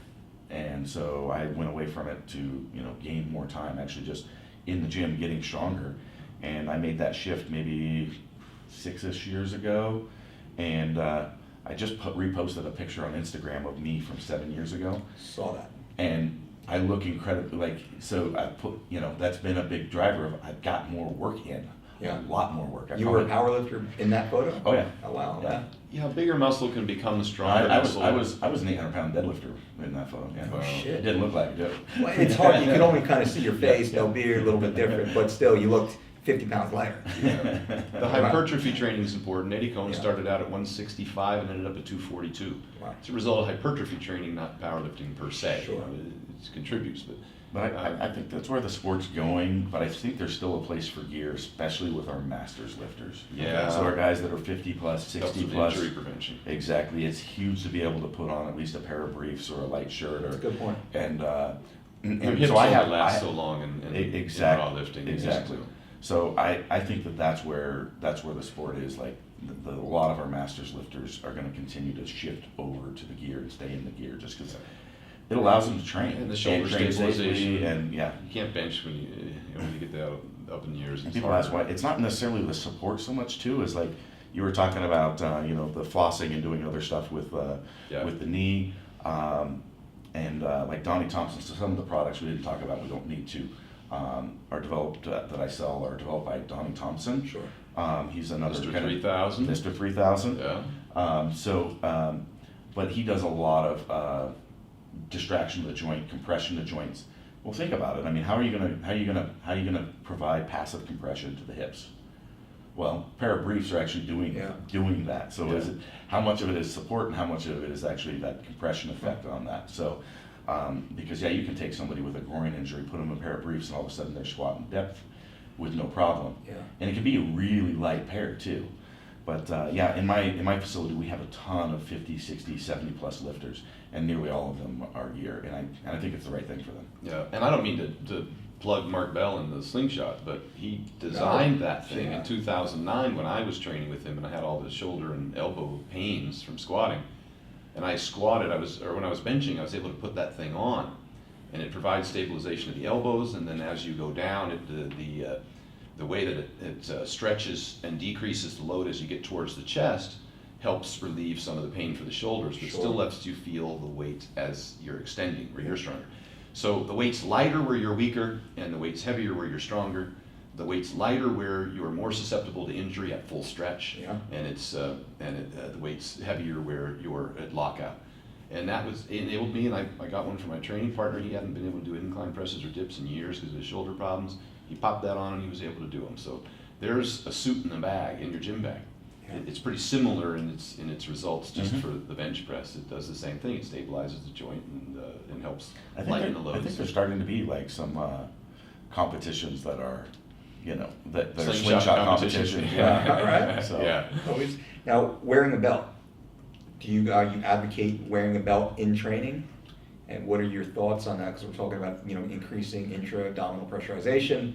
Do you use a belt as a part of this? Do you stay away from the belt? I mean, there's different breathing techniques, of course, postural techniques. It depends. Okay. So I do both, and I recommend both. So the core stabilization works with or without a belt. Yeah. Now, a lot of people wear a belt too tight, and it's actually sucking in, and they're not actually able to use it appropriately. Okay. A belt can also be used as a cueing technique because we want to get 360-degree all the way around, and that brings it all the way through, brings awareness to the obliques, through the back, and actually inflating and pushing it against it. What he's saying is when you take a breath, you don't breathe up into the chest. Yeah. You breathe out down into the abdominals and to the obliques and to your lower back. And you can test that by putting your fingers on your obliques. And when you breathe correctly to stabilize your core, your fingers should come out, not in. When you take a chest breath, your fingers will come in. So when he talks about 360-degree core stabilization, it's about breathing into your core to stabilize the area. Yeah. So we do, like if I'm working on core stabilization, I may have somebody doing pause squats with no belt, holding pressurization in the hole for 5 seconds. Gotcha. I may have people not wearing a belt for up to a certain level. I'm not big on myself on like going up to a maximal effort without the belt, just from a risk reward standpoint. So I'm not big on doing, I've got a beltless deadlift PR versus a non, but if that's your thing, I don't have a problem with it either. Gotcha. So it's a totally, it depends, and I use both. Okay. Yep, I wear them on the heavier sets. In the last 3 years, I haven't worn a belt because I'm not training to compete, so I don't do the real heavy stuff. And I want my weakest link. And that makes perfect sense. Yeah. I want my weakest link to be my weakest link. As soon as I start to like put on knee wraps or put on a belt, then I'm adding more weight. Gotcha. You know, so. And we saw each other a few months ago. You were getting ready for deadlift comp with Mike O'Hearn. Yeah, you know, he had a role he was trying out for. He spent a lot of time down in Hollywood Gotcha. trying out for a role that he didn't have time to prep for that. So we postponed it. We'll do something later. That would have been fun. As I get older and weaker, he gets stronger, and you know, so he'll definitely reach out to me again. He's got some magic there, I don't know. Yeah, yeah. And, you know, that was right around the time I was having to struggle with the vitamin D too. I didn't feel 100% strong myself, so I can't complain about the delay. But I'm, you know, I feel like I'm 100% right now. Sure. Cool. All right, guys, we've had you over 2 hours. Woo! So, Holy which cow. is awesome, and it goes fast. Anything that you want to drop, you know, and let's talk about the websites, the cooler. What do you guys have that are out there right now? And of course, when you're back in town, we'd love to get you back on. We had a bunch of questions people wanted to ask, but we'll get all that stuff later. Okay. So, Chris, what do you have? I'll just leave it simple because we did spend a fair bit of time on some of my products and stuff like that. Sure. But anybody that wants to join up for the movement website, I'll give them 50% off the initiation dues. Wow. It's a pretty cheap website to begin with, Okay. with $10 a month. The content on there will blow your mind. Okay. So it's a really, really cool tool. But And that's the website is? kabuki.ms, KABUKI.ms for movement systems. Okay. And it's also available, there's a link to it on kabukistrength.com as well. Perfect. And the discount code for 50% off is Dolce. Dolce Diet. Diet. There we go. Cool. Well, we appreciate that. I know the audience will definitely appreciate that. And that's kabuki.ms, promo code Dolce Diet, save 50%. That's a huge discount. Yeah. Oh, thank you. Very cool, dude. For everybody listening, get your ass on there right now. I figured if they listen to us for 2 hours, then you know it's Yeah. they deserve something. Absolutely. Yeah. Oh, shit, you probably just changed people's lives with this conversation now. More vitamin D, you know, focused on increasing shoulder mobility and such. So, Sam, what do you got? You know, I'm at the, I have a product, Cooler, at cooler.com with a K, thecooler.com, check it out. I'm at stanefferding.com also if you want to reach out to me and communicate with me. Please get a blood test. Get a blood Please check your vitamin D. Please move more and eat better. Just some air squats and some push-ups can go miles and miles. And just live a healthier lifestyle. That's it for That's me. beautiful. That's the way to end it. Yeah. Well, gentlemen, thank you guys so much. Everyone, make sure that you check them out. Check them out on Instagram. So what's At Stan Efferding. at Stan Efferding, Yep. EFFERDING, and Chris, you're at Mad Scientist. Yes, there's an underscore in there. Mad Mad underscore scientist. Yeah. Yep. And that will be, I'll be tweeting these. We'll be tweeting these photos. This episode will go out on Monday. It's our high download day, so and then we'll push the fuck out of it. Good. And keep it going. All right. Thank you for Appreciate having guys. us Oh, again. it's a pleasure and an Yeah, honor to Mike, have you guys in the always a studio. pleasure. Appreciate you. And all right, guys, want to thank you all for listening, for tuning in. Remember, don't count calories, make calories count. Oh. That's some great stuff. If you want to maximize your strength and the longevity of your athletic career, or just support the production of further content, click on this video to the link to our store to check out our full line of products.